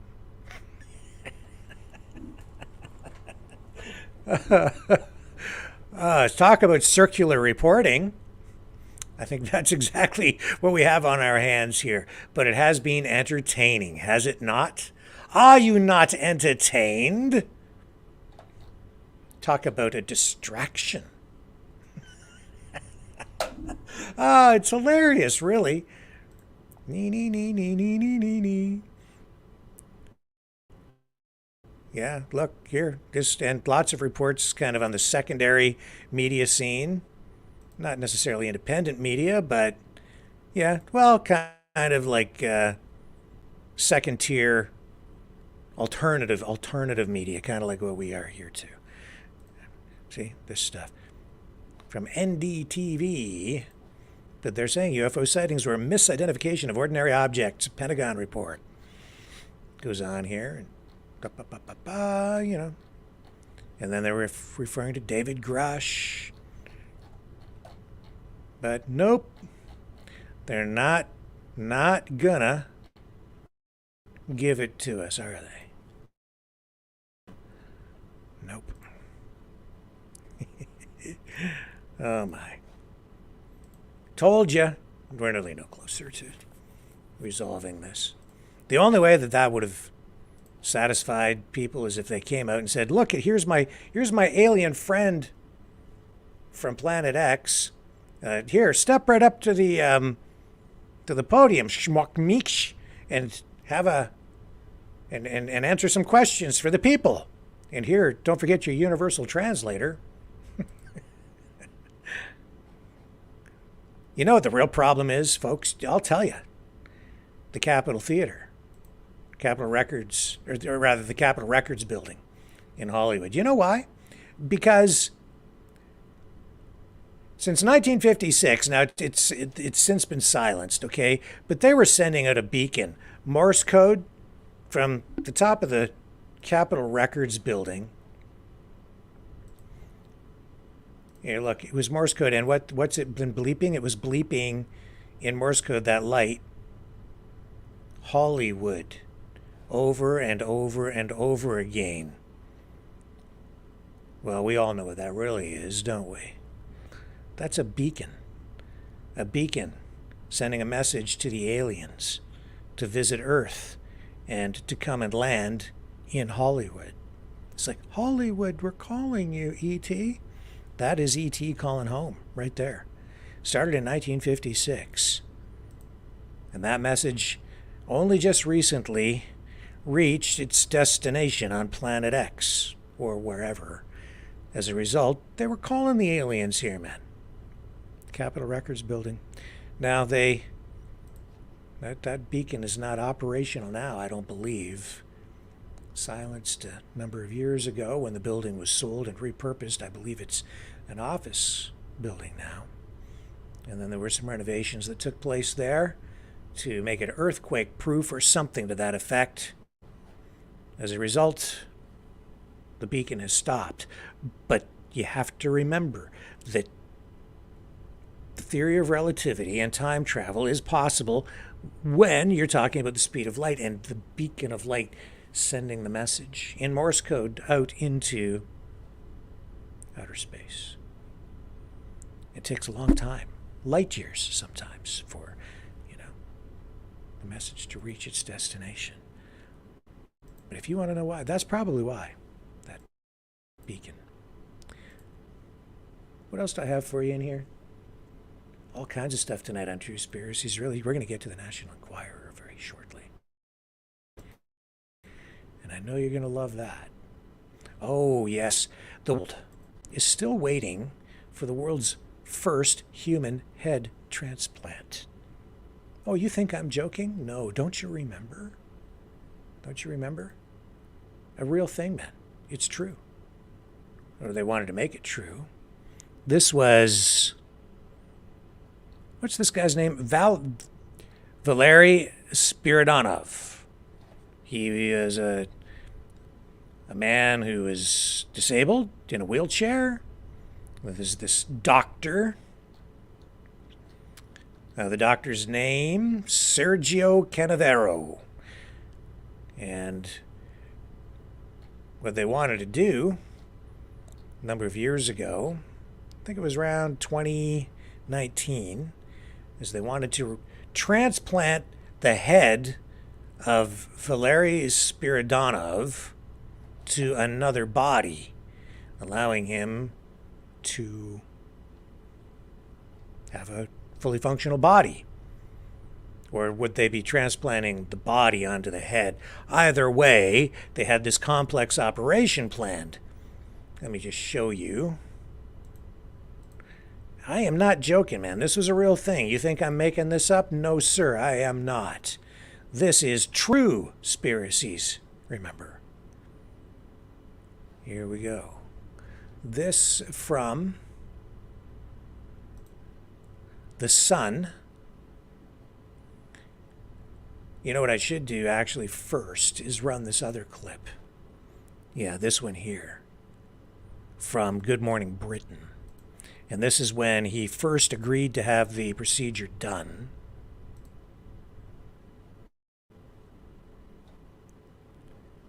Let's roll it back here a little bit. Valery Spiridonov.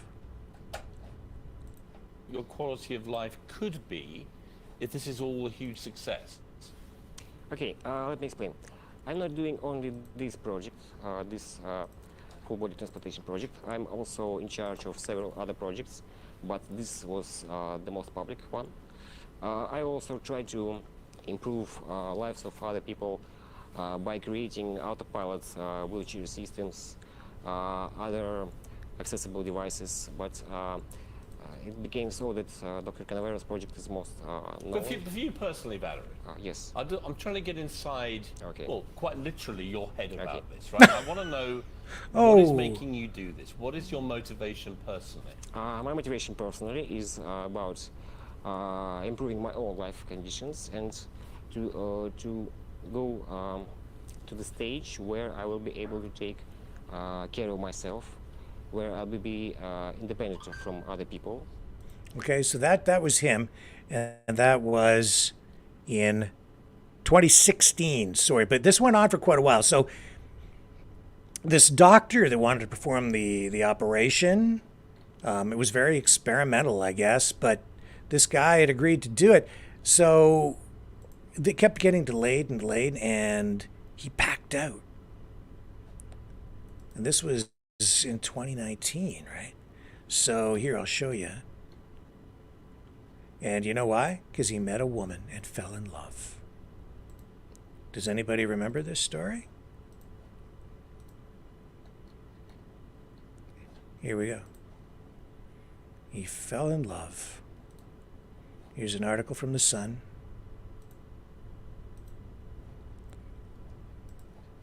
Head over heels, severely disabled man who volunteered for world's first head transplant tells GMB viewers that falling in love caused him to back out of dangerous op.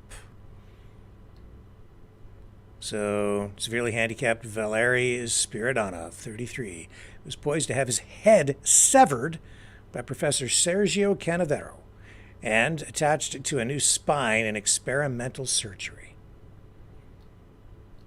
And he married this woman.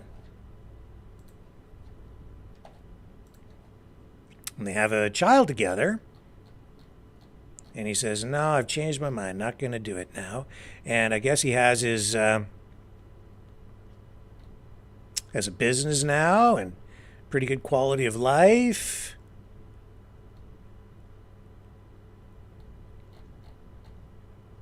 And there you go. So he backed out. But people are still waiting. They're wondering what the heck happened.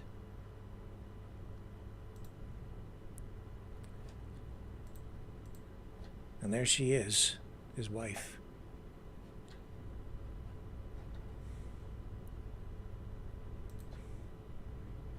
Oops. Thing from earlier. Okay, so The world is still waiting, though, and you can see that they still talk about this online. I'm wondering where the heck this doc went, and a lot of people are asking questions now. When are you going to do this? You've got Elon Musk with Neuralink out there. You have this doctor ready to do an actual head transplant. And you might think that I was joking about it, but I'm not. This is a real thing. Are we really at the point where we could actually have a head transplant? This goes back now 8 years ago. More stuff about it from 3 years ago. And inquiring minds want to know.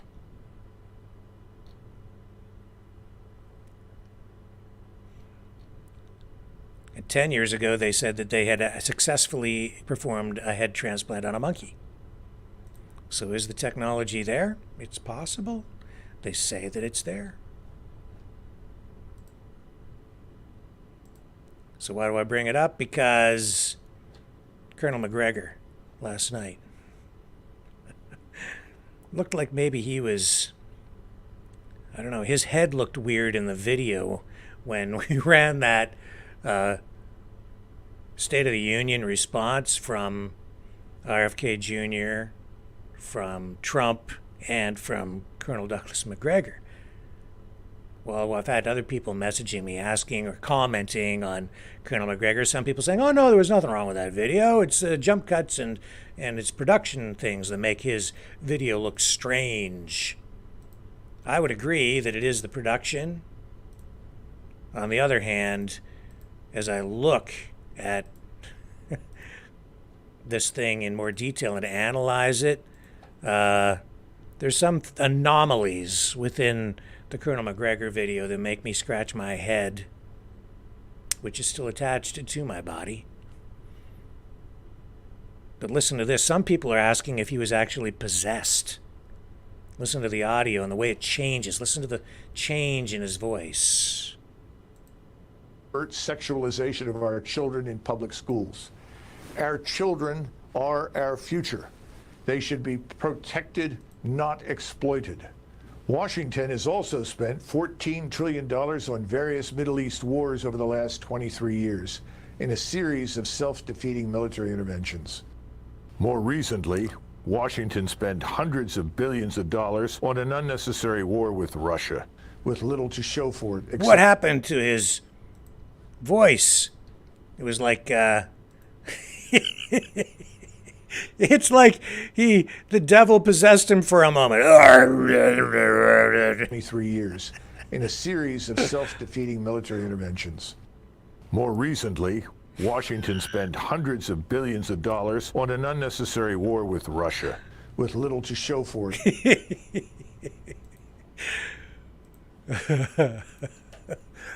Oh. Oh my goodness. What did they do to poor Colonel McGregor in that video? Did the devil make him do it? You remember Flip Wilson? The devil made me do it. Okay.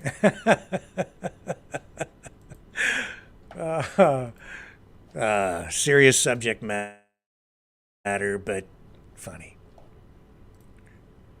I'm pretty sure I know exactly what happened there.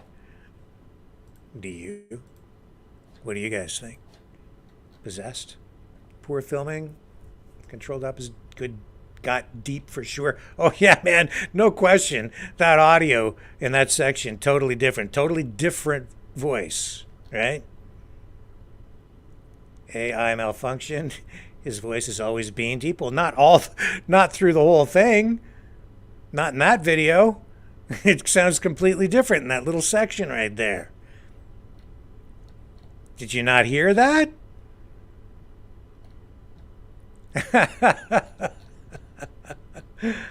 Oh, glitch in the Matrix. Oh, yeah.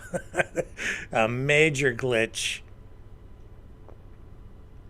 Sure, they have played much more with all this tech. Low battery power? No. Just a glitch? No. That's not what it is. I know exactly what it is. I know exactly what caused that. I can duplicate it. I can show you in another video. Maybe I will do that this week. Okay, when I have some time, I'll reproduce that effect, and I'll explain exactly what happened there. I can make it, I can do that. I can reproduce it. It's funny. He's not possessed. He's not the devil. Okay, it's all right. I'm gonna show you guys this week I'll show you what they did, and I'll explain why they did it as well. I know exactly why and how. Okay. Oh, it's funny. It's funny though, and I know that it confuses people, and it does make people, go straight to the old conspiracy theory bin and pull something out. But nope. I know exactly what it is. But when I show you how it was done and explain why, it might make you think of other conspiracies and theories. So just try to hold on to your reality and your senses when we get into it later on, okay? Queen Romana did the dildo. Oh, somebody sent me a video of Queen Romana the dildo. I bring it up because Queen Romana, the self-proclaimed Queen of Canada, has been investigated again by at least one mainstream media outlet within the last week. I think CTV's W5 did another expose on Queen Romana, the dildo. Let me show you here. See if I can... Where'd you go, Queen? Queen Romana, where are you? There we are. Okay, I'm not going to run the video, so I'll show you why. Because I don't want any trouble with the Queen. And, with her unlimited resources presiding over Canada from her mobile castle, which is her RV.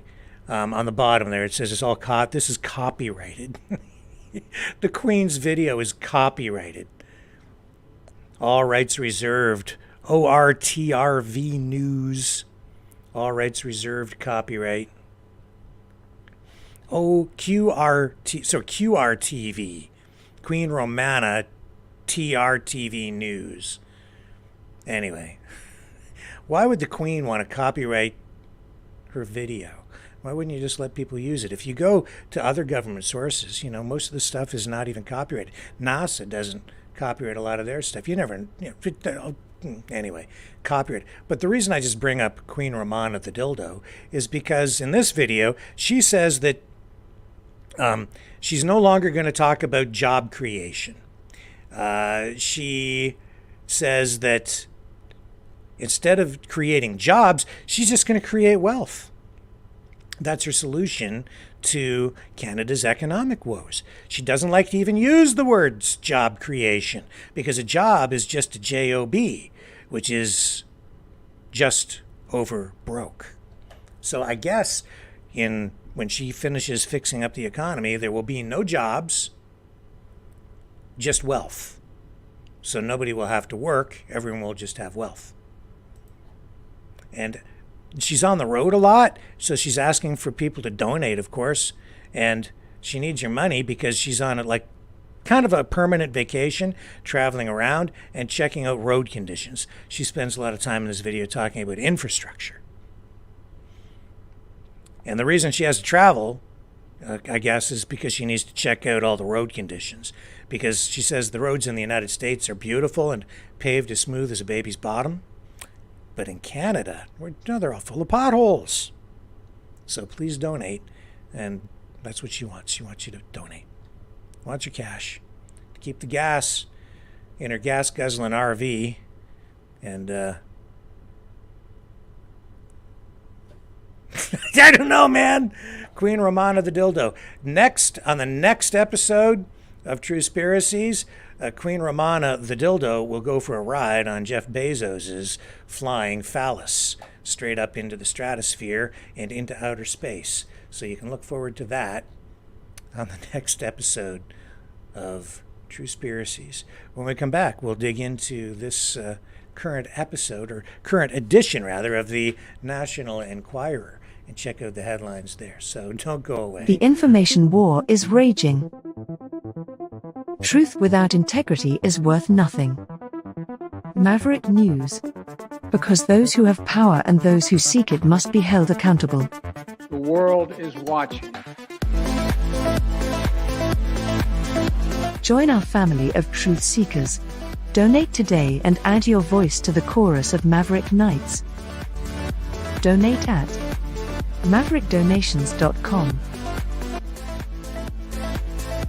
Truth. Integrity. It's the Maverick way.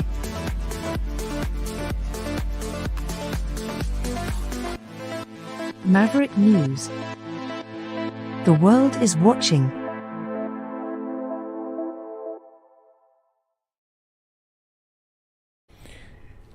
So, the National Enquirer. We've done 2 episodes, the pilot episode and then episode 1 of Truespiracies, looking at some headlines from the globe. But this week, the Enquirer, because inquiring minds want to know.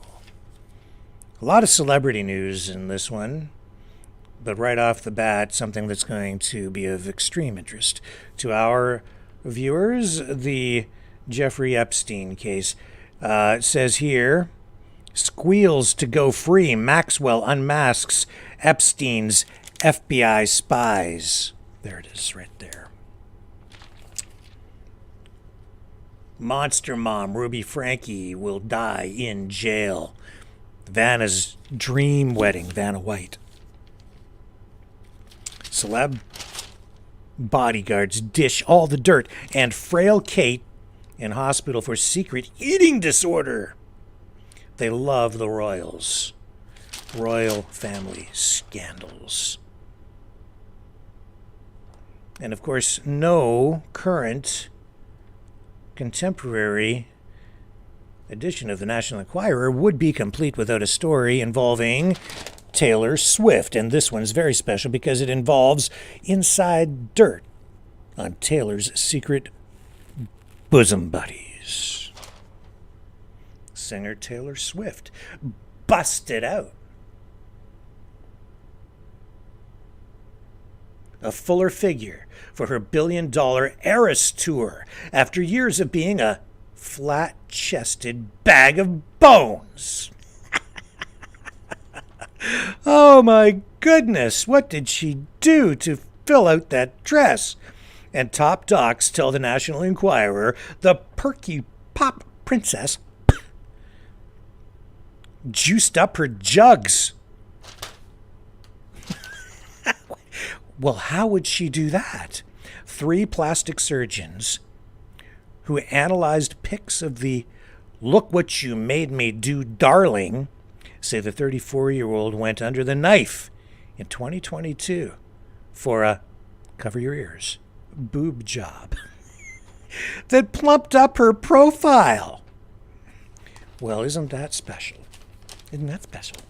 She's clearly had breast augmentation based on the very clear cleavage lines, says San Francisco's Dr. Jonathan Kaplan. Well, he ought to know. And what a tough job he has, eh? Analyzing Taylor Swift's breasts. Compared to older photos, there's more volume now. And that's a professional opinion, folks. According to Atlanta's Dr. Look, judge for yourself. According to Atlanta's Dr. Nicholas Jones, the anti-hero hitmaker who revealed her struggle with an eating disorder in the Miss Americana documentary, has clearly put on pounds. But Jones notes breasts tend to sag with added weight and aging. You don't say. Yet Tay-Tay's tatas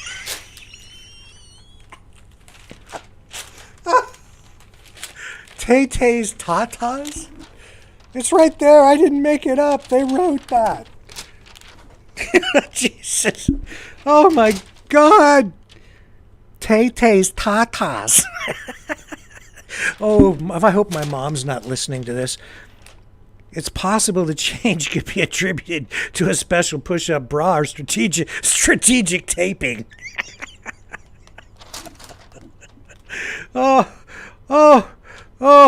However, from my perspective, it says, this is a professional opinion, it seems more likely she underwent a silicone subglandular breast augmentation.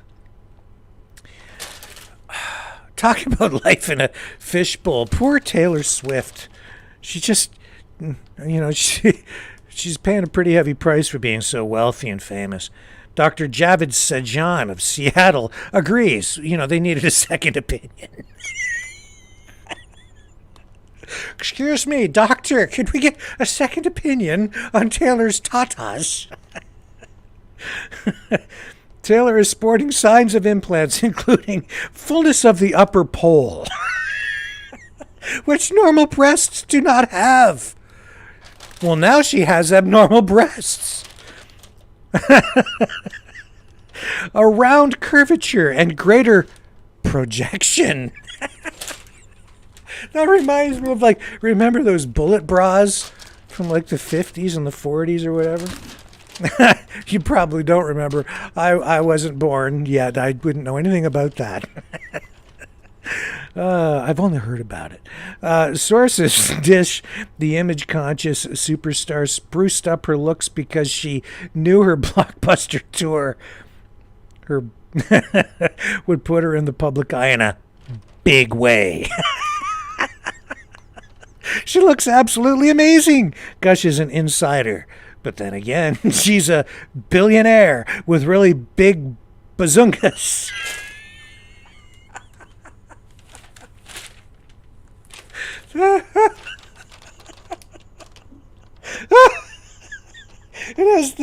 She has the very best doctors money can buy, and the best tatas too. I bet she paid more than a toonie for Tay-Tay's tatas. Oh my goodness. Oh, somebody's binging me on my phone. No wonder. It's probably my mom. Ricky! Ricky, behave yourself. I'm sorry, Mom. I didn't write it. I haven't even really previewed this edition of the National Enquirer yet. Jessica and Eric, marriage is on the rocks. Jessica. This is Jessica Simpson. Really? That's Jessica Simpson? No, it's not. Come on. Really? Is that Jessica Simpson? No. Jessica Simpson she got plumped up pretty good there for a while, but she goes up and down like a balloon, doesn't she? I'm sorry. I like Jessica Simpson, but she's way too skinny. What the hell happened to her? She's starving to death, that girl. Flighty songbird Jessica Simpson and hubby Eric Johnson are secretly living separate lives, sparking new fears about their nearly 10-year marriage, sources dish. Eric has been doing his own thing for longer than anyone seems to know. Well over a year now. Well, he's doing his own thing. I wonder what that thing might be. Inquiring minds want to know. Eric, what's your thing? What thing are you doing, Eric, on your own? If he's doing it on his own.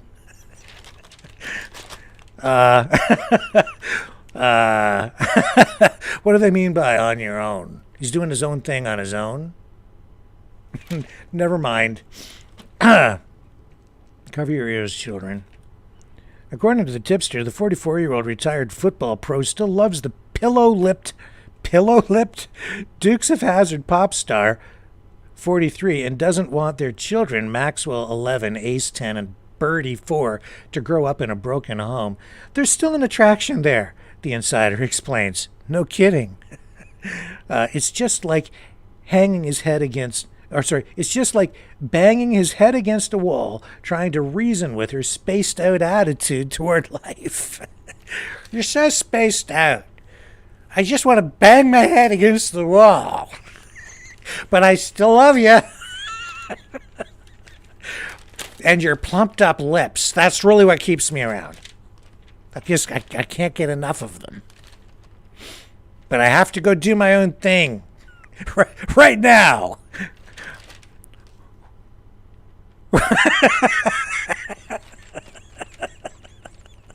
I gotta go do my own thing right away. I've been sitting here looking at your plumped up lips. Oh, I'm sorry. Jessica's checklist keeps Justin in check. This is a different Jessica. This is Jessica Biel. Jealous Jessica Biel.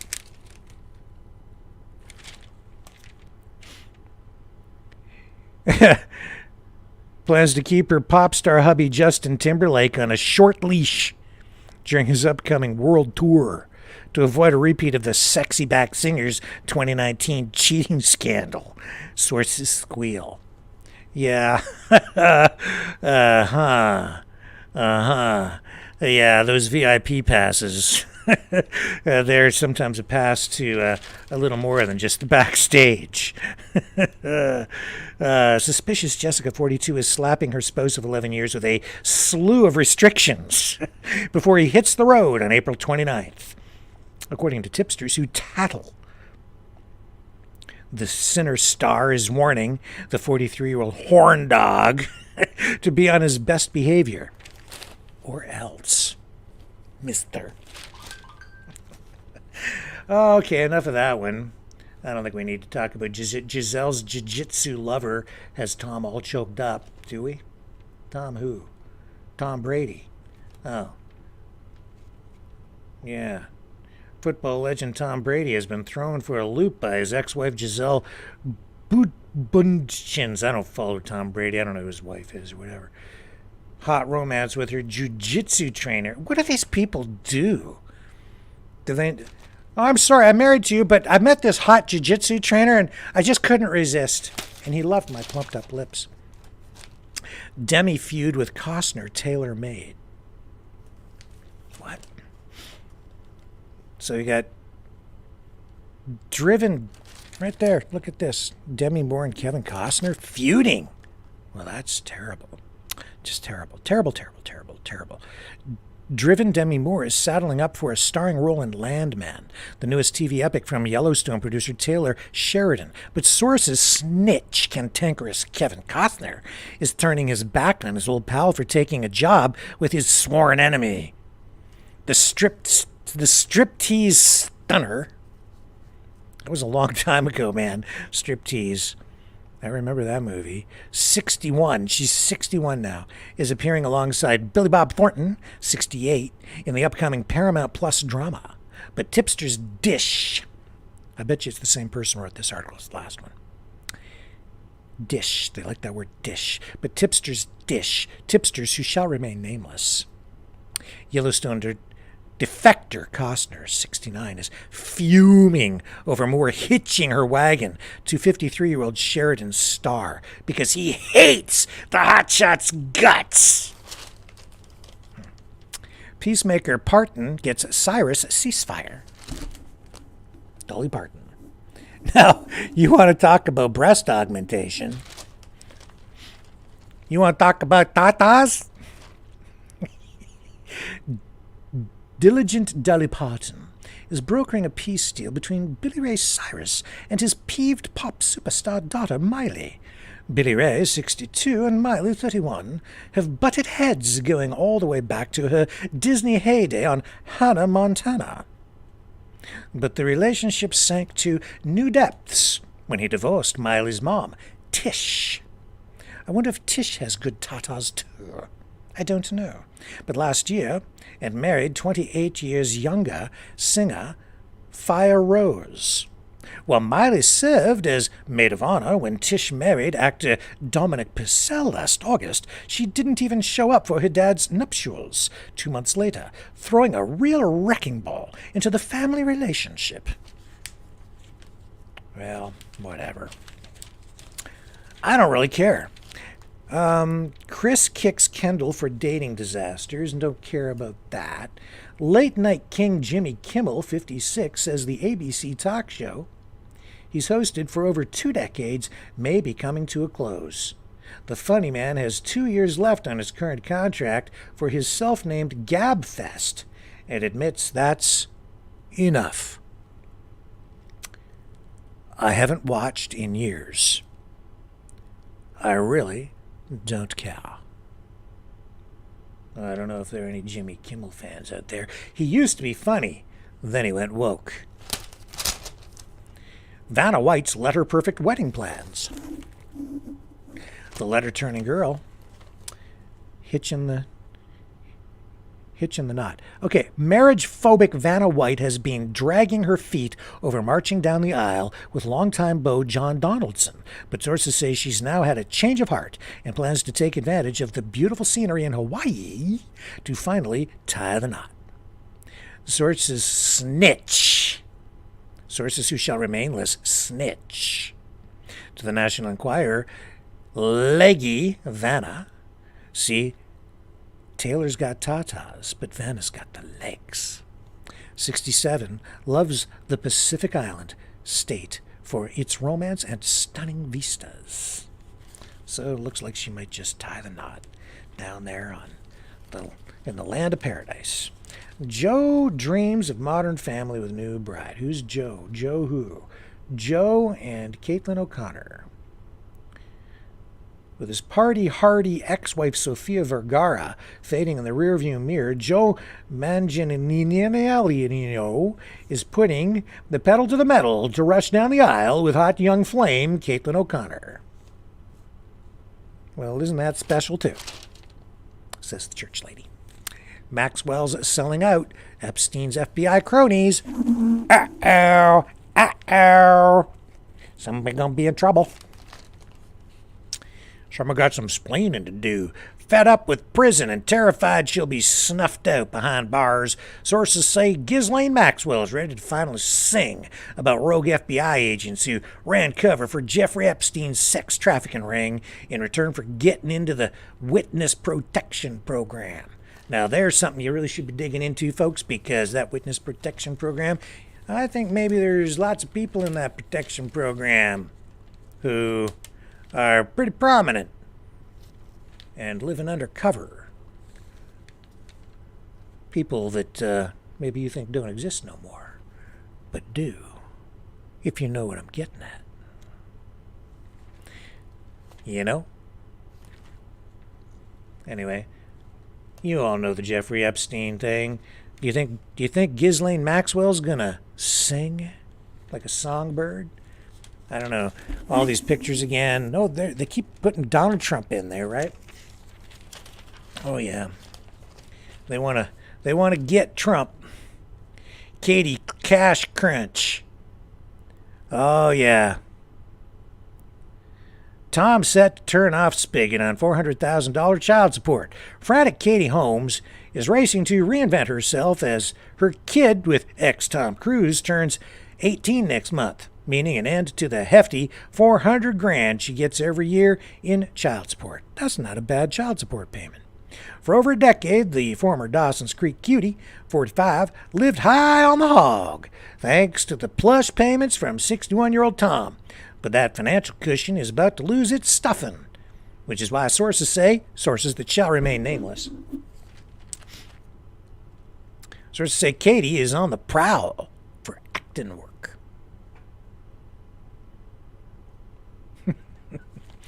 I remember when he got hitched to her, and I was thinking, wow, dude, you was one lucky dude. And then he got up on that sofa there with Oprah, and he danced around, and everybody thought he was crazy, because he was, and probably still is. And then he got unhitched, and it's costing him $400,000 a year. Dude! Bad move. Oh, that cost you, didn't it? Yeah. Sharon pinches her pennies. Hollywood sex pot. Oh, come on, man. You gonna call Sharon Stone a sex pot? What you doing that for? Hollywood sex pot. Sharon Stone, 86. No, sorry, 66. I'm sorry, Sharon. I'm sorry. Didn't mean to age you so quick. Don't ever ask a woman's age, but there it is in print. I just can't read worth a damn. Okay, Sharon Stone, 66, and has dropped her. Oh my goodness! At 66, she's dropping her drawers. for movie roles? Oh, she has dropped her drawers. Oh, okay. Yeah, I know. I remember. She didn't really drop her drawers, though. She didn't have any drawers on at the time, as I recall. Oh. She has dropped her drawers for movie roles, including Basic Instinct, but insiders whisper the one thing she will not pick up is the check. Recently, the actress, worth $40 million, whined about how everyone expects her to pay for things. But insiders say she gets comped all the time. Yeah, isn't it funny? The richer you get, the more people want to give you stuff for free. I don't know if you've noticed that. Maybe you haven't, because maybe you're not that rich. But if you hang around rich people, if you've been around them, it is curious to me how people who are really rich people will say, like, you know, they get free stuff all the time. Yeah, it's true. It's true. Look at this. This woman has the Thor hammer. Star power, mighty Thor herself, Natalie Portman, wields her magic movie hammer at Disneyland. I really nailed that performance. There she is, Natalie Portman with her Thor hammer. And then Usher's unusual newlywed digs. 45 years old, Usher is, followed his triumphant halftime show at the Super Bowl with a quickie Vegas wedding to longtime baby mom Jennifer Golchochiki-Chika. I can't pronounce her name. I didn't even know he did that, but I know now. But their unconventional living situation is causing chatter. When news of their wedding broke, many were puzzled that they don't cohabitate. Whatever. Okay. Sensational serpent. This is about the world's biggest snake. See that one? That's a great big thingy. World's biggest snake discovered in Amazon jungle. The world's biggest snake, 26 feet long, with a fanged head the size of a man's, has been found slithering through South America's forbidding Amazon jungle. And the monster is larger than the mythical man-eater in Jennifer Lopez's chilling horror flick, Anaconda. The 440-pound northern green anaconda, which crushes prey in powerful coils as thick around as a car tire, was discovered by an expedition led by Dutch biologist and TV wildlife host Professor Freek Vonk. So it's 1 foot longer, I guess, than the savage serpent that stalked Lopez in her 1997 film. And then they go on about these snakes, you know? When I was younger, I used to use that as a pickup line. Hey, would you like to come back to my place and see my giant anaconda? It never worked. Kind of got me slapped upside the head like those guys in that fake Russian propaganda video. It's like, I never said that to a woman. I never, ever did say that. CNN's brutal new policy anchors away. Fake news, fake news, fake news, fake news in the National Enquirer. Fake news exposed in the National Enquirer, because this is the only news you can trust. Sinking net dropping priciest stars. You know, CNN boss Mark Thompson is slashing budgets, it says here. It says big bucks talent will become history at CNN as the spiraling network's new honcho slashes budgets and takes aim at anxious anchors with oversized salaries. Dish. Insiders who shall remain nameless. So who are they going to get rid of? Come on, you can't get rid of Wolf Blitzer. You can get rid of Jake Tapper. But Wolf Blitzer's just been there too long. You can't do that. And contracts for most of the heavy hitters, it says here, including Cooper and Tapper, won't expire until the November election, but insiders say that after that, all bets are off. And then it's hack and slash time. Scorched earth at CNN as all anchors are terminated. Tucker's red-faced blooper. the historic Putin-Tucker interview. Says that former Fox News blowhard Tucker Carlson is getting pummeled for being Vladimir Putin's patsy after a sniveling interview with the Russian dictator, and sources say the medium misstep may derail his plans to return to network television.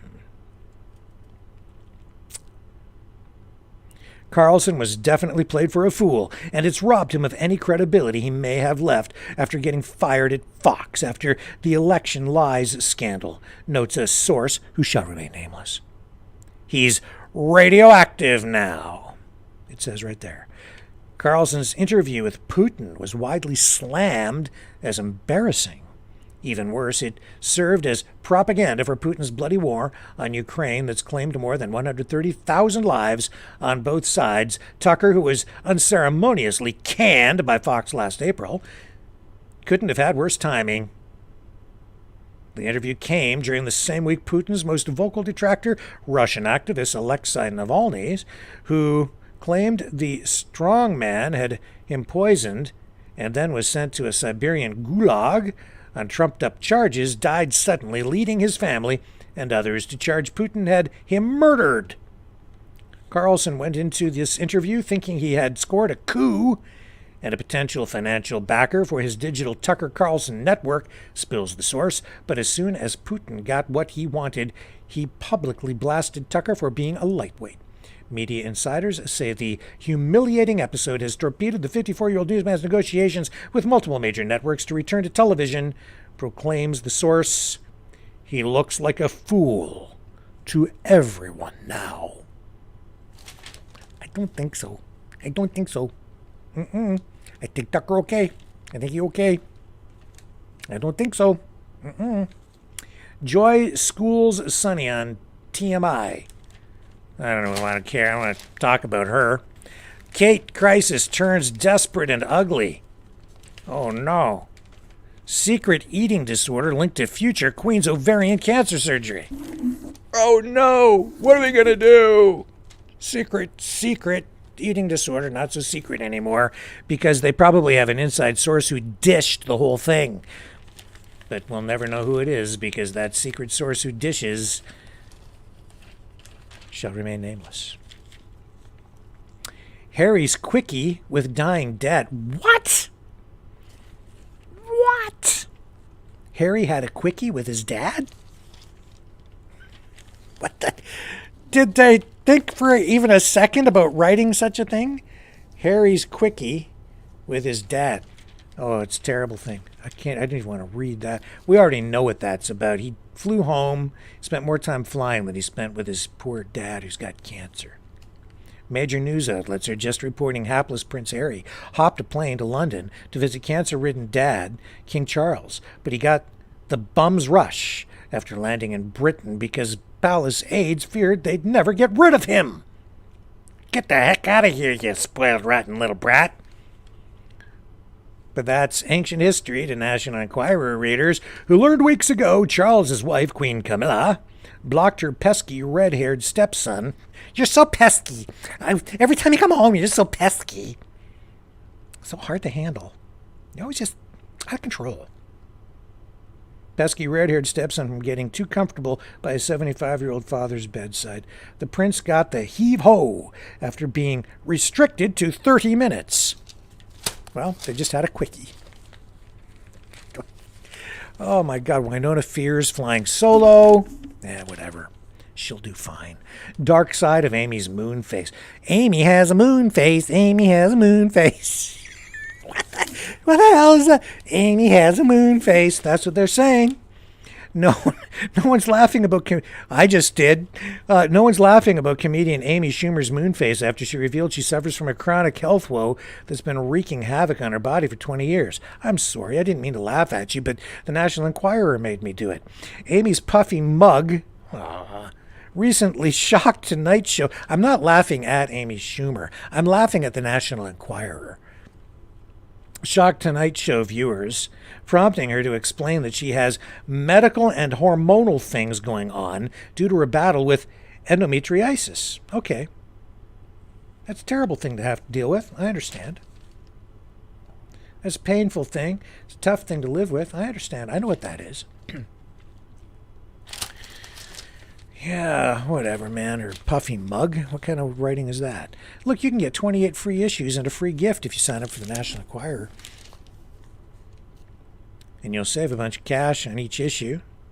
And it's like getting 28 issues free. Yeah, whatever. And you can get a Budweiser thingy there. A Budweiser, but not Bud Light. Don't want that.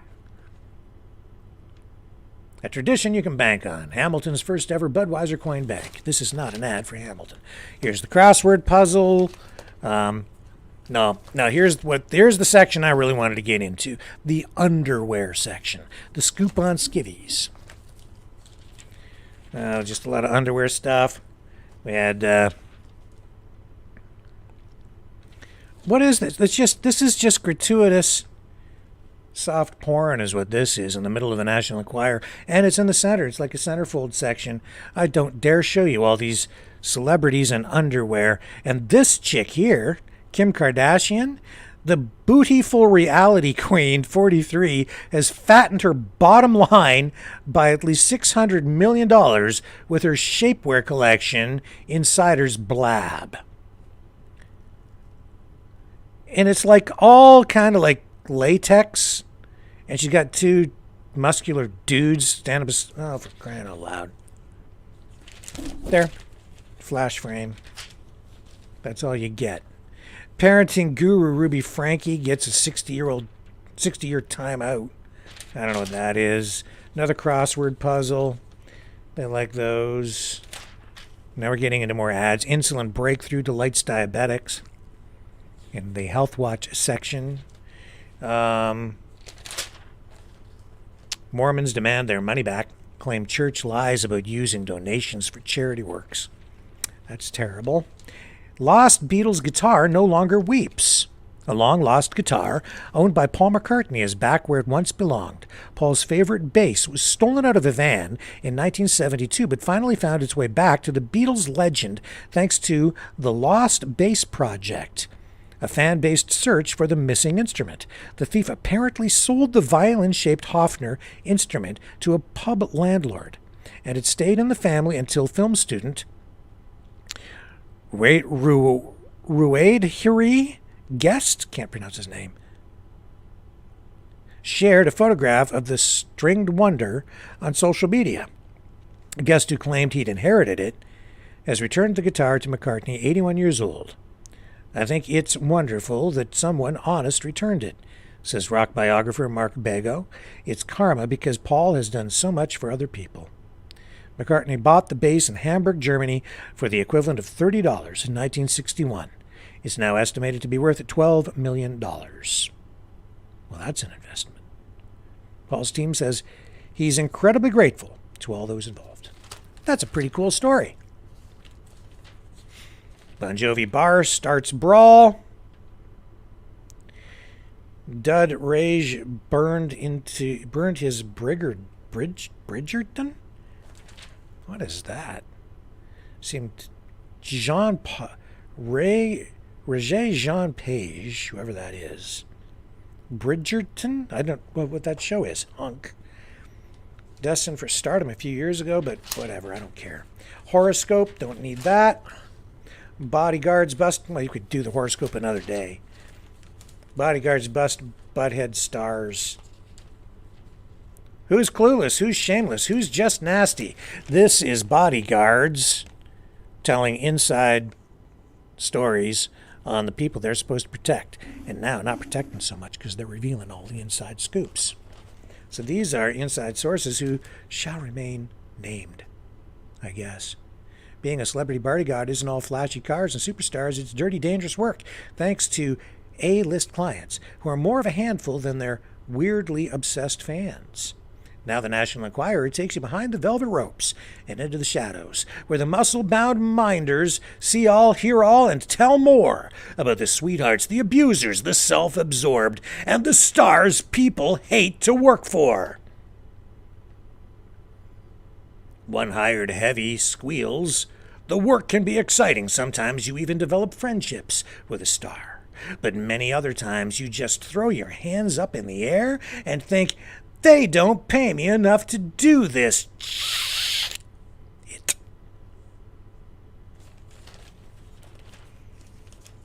What are we talking about here? Eminem says that he treats his staff well. I'll let you pick up your own edition of the National Enquirer to get the full inside scoop on all of these. I'll just give you the highlights. It says Angelina Jolie, Brad Pitt lacked common sense. A mole dishes, who shall remain nameless, I guess. Any other celebrities in there? Oh, Kanye West. Delusional Kanye West. Thought everyone wanted Kim Kardashian. A muscle man says. Oh, I see. He thought everyone wanted Kim Kardashian, as in, like, you know, do you want to come home and see my anaconda? Kind of wanted, I think. And then more scantily clad red carpet dresses here, fashion of the week. You know, who's the... Well, I like that red dress. That's pretty sharp, actually. I really like that one. The other ones, I don't know, this one up here, this one, that's not enough.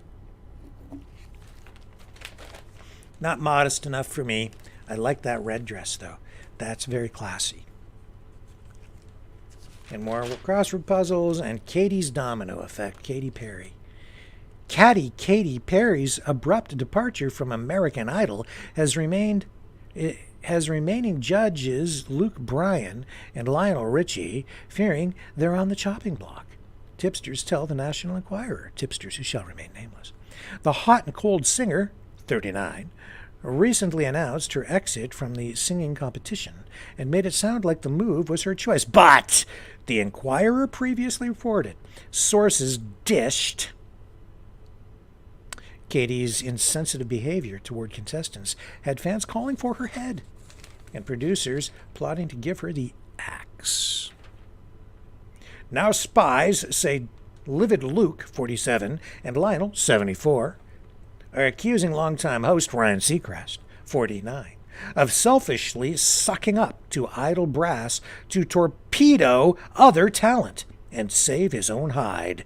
They're angry at Ryan and bracing for him to throw them under the bus because he's already started blabbing about how they may need to come up with a fresh new lineup with Katie gone, spills an insider who shall remain nameless.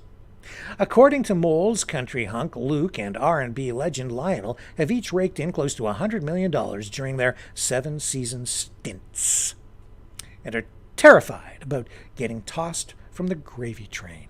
Katie's departure has them worried this could be the end of them as well. The insider, who shall remain nameless, explains.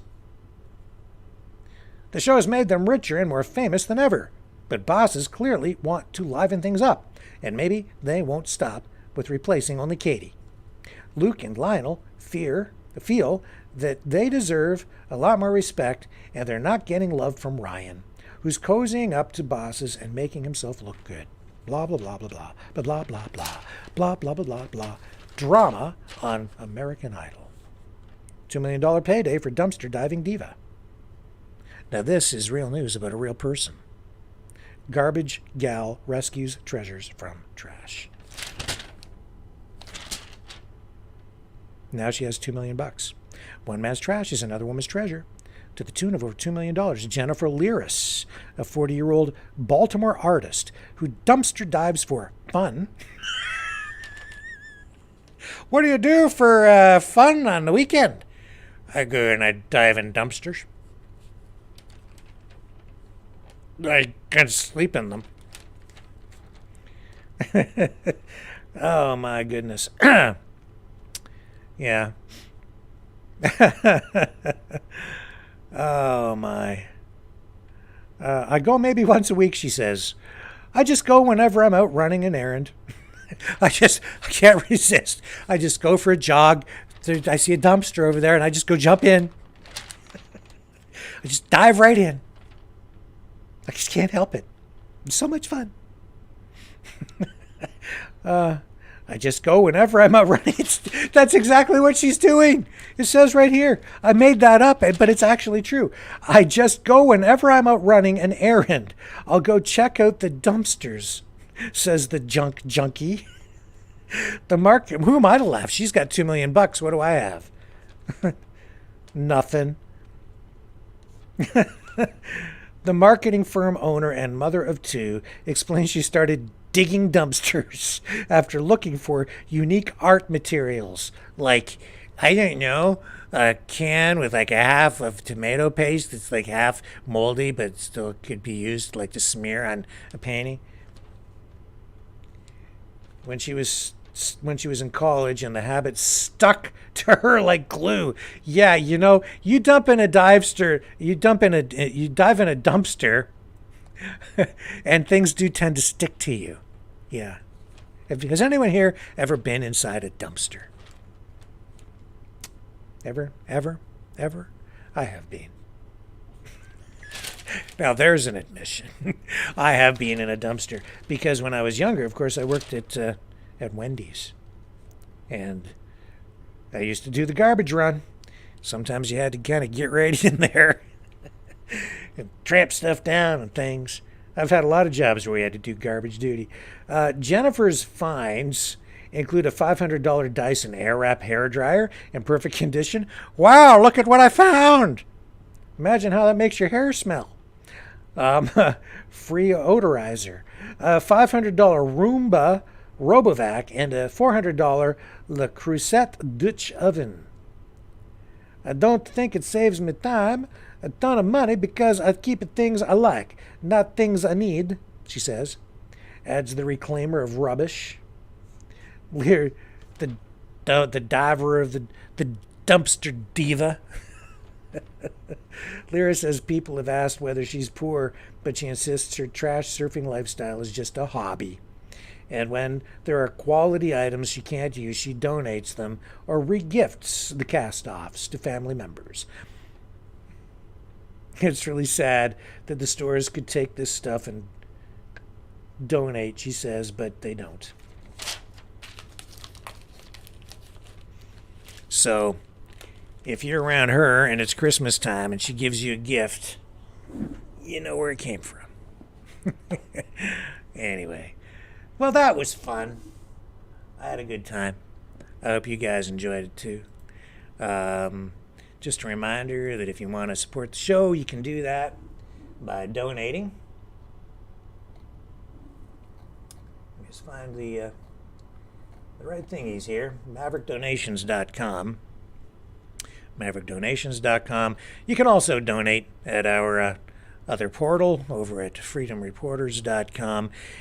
And we do still have some Maverick t-shirts kicking around here, quite a few actually. So if you are so inclined to donate $30 or more, I can send you a t-shirt. Just tell me what size you want. They all come in black and have the Maverick logo printed on them. We also have those embroidered Maverick News shirts with the Maverick News logo on the breast, just above the breast pocket.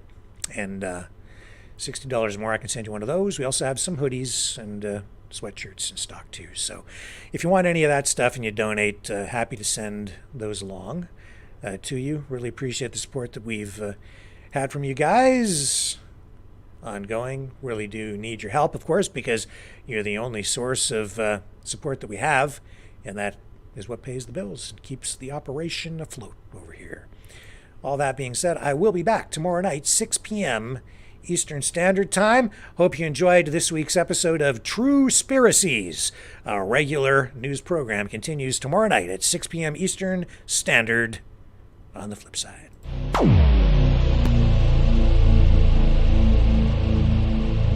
This has been a Maverick Multimedia production.